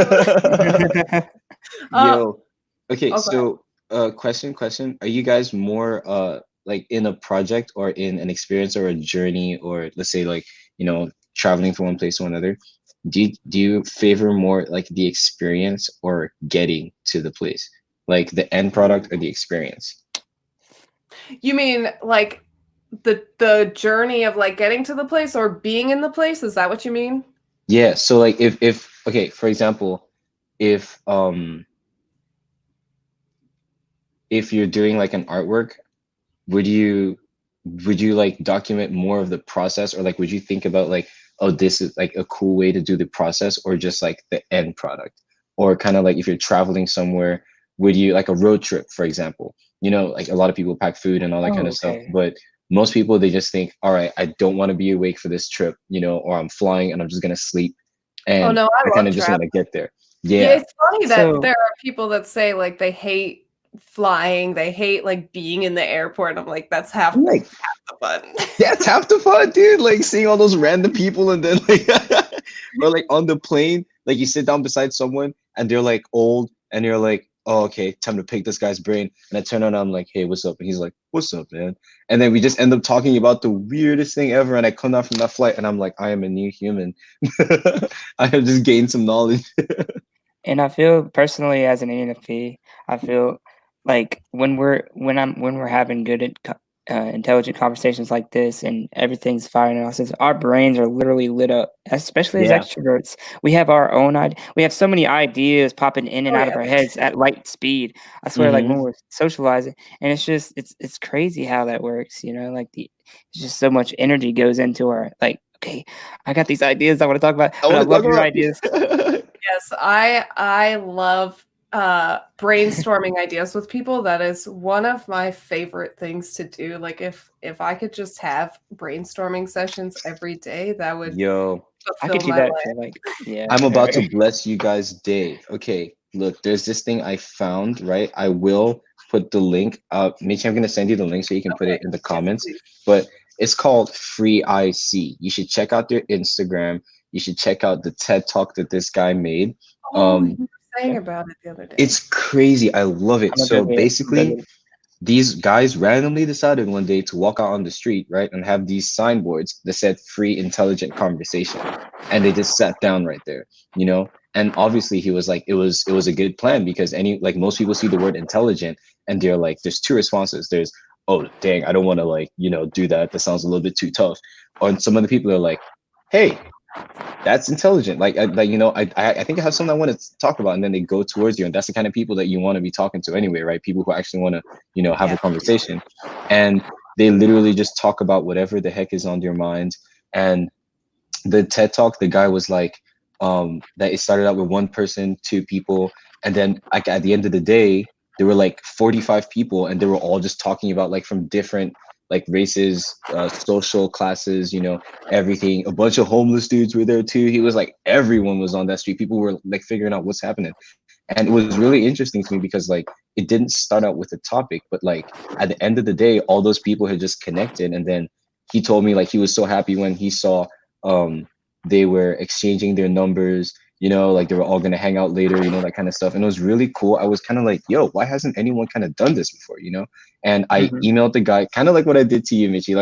Like I followed him on Instagram, and I'm like, yo, how do I get on this? And we had a call, and it was really cool. And it's in a whole bunch of states. It started out in, dang, I can't remember, but it's worldwide right now, and it's really cool. It's called Free Intelligent Conversation. I'm gonna get the link. And I mean, right now is not like the like prime time for it, because like social distancing and all that. But I plan like when all that is over, I'm gonna push that heavy, because there's just a lot of stuff that, you want to talk about. He told me that there was this lady that came one time when they were doing it.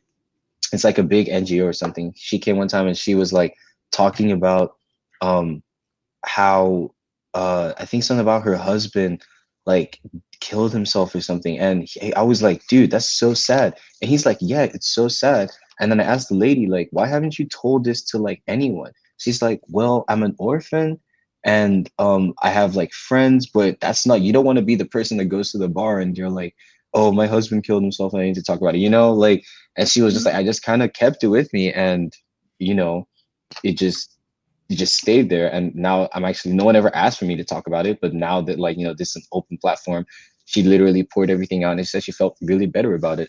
So slurp For tea. sure. So please send the link to that so I can get all up in I got you. It's beautiful. Like, and the online community too is like really, really popping. Now that they don't really get together like in the outside, the online community is like really popping, and it's just really fun because you get in there and like, I don't know, man, like for me the most interesting thing about Earth is the people, like how everyone is like literally a whole different universe. Just think of all the experiences that you've experienced, not think of everything that's not that's someone else's experience. Someone else has experienced everything that you have not. Only a sliver of people have experienced the same things as you, and there's no way that they've experienced all the same things as you. So there are bound to be things that they've experienced that you never have. Yeah.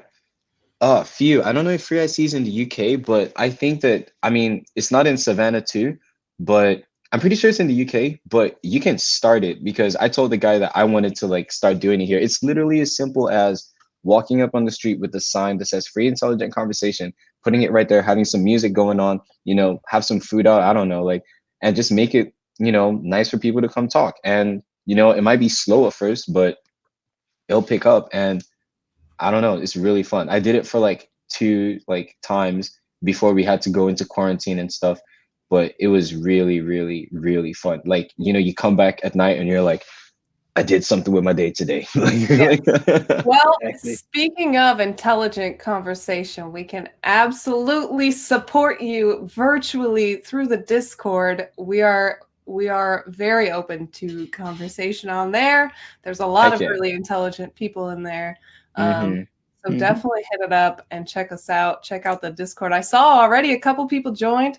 Discord's popping. I'm gonna have to go say hi. But Brett, did you want to say one last thing? Because I do want us. It's already. Dang, it's been 3 hours. What? Yeah. What? Hello. What? I want to say I just like what we got going. Like I'm pretty much the new ENFP on the block. I know a lot of people in chat. I know you guys, and I just like what we got going, and hopefully we can continue things like this in the future. Yes. Heck yeah, man. Excited. Absolutely. I am really grateful that you guys said yes to this. I kind of asked you a little last. I had been planning to have a group of ENFPs for a while, but you guys helped make it possible, and I'm really grateful that you guys were able to come and join this conversation. And I hope that we make it more regular. I think a lot of people in the chat have already said, how often are these going to happen? They probably won't be every week, but there's always conversation going on in the Discord, so that will probably be every week. But an actual live video, probably maybe, I think once a month is probably the smartest way, maybe twice a month if we're like really feeling ambitious. Oh my gosh, thank you so much. I'm excited to see what we could put together. Yes. Yeah. I think it'll be a lot of fun. I really love live videos. I think it's really nice to be able to connect with everyone. Yo, peace out, breezy. Oh, that was hard to say. Breathe easy. Oh, breathe easy. I breathe. Goodbye, breathe easy. I Make sure you breathe easy, man. Breathe easy, bro. Yeah. All right, you guys have a wonderful, amazing, fantastic day. Don't forget to like and subscribe, you guys. Like and subscribe, y'all. You will not regret. Like and subscribe. I tell you, man. It changed my life. Woo. All right. Have a wonderful day, and we will talk to you guys later. We'll see you in the comments for real. Yeah. For real. And we'll Discord. in the comments. See you, Jeffrey. So. Thank you guys so Bye. much. We'll see you later. Bye.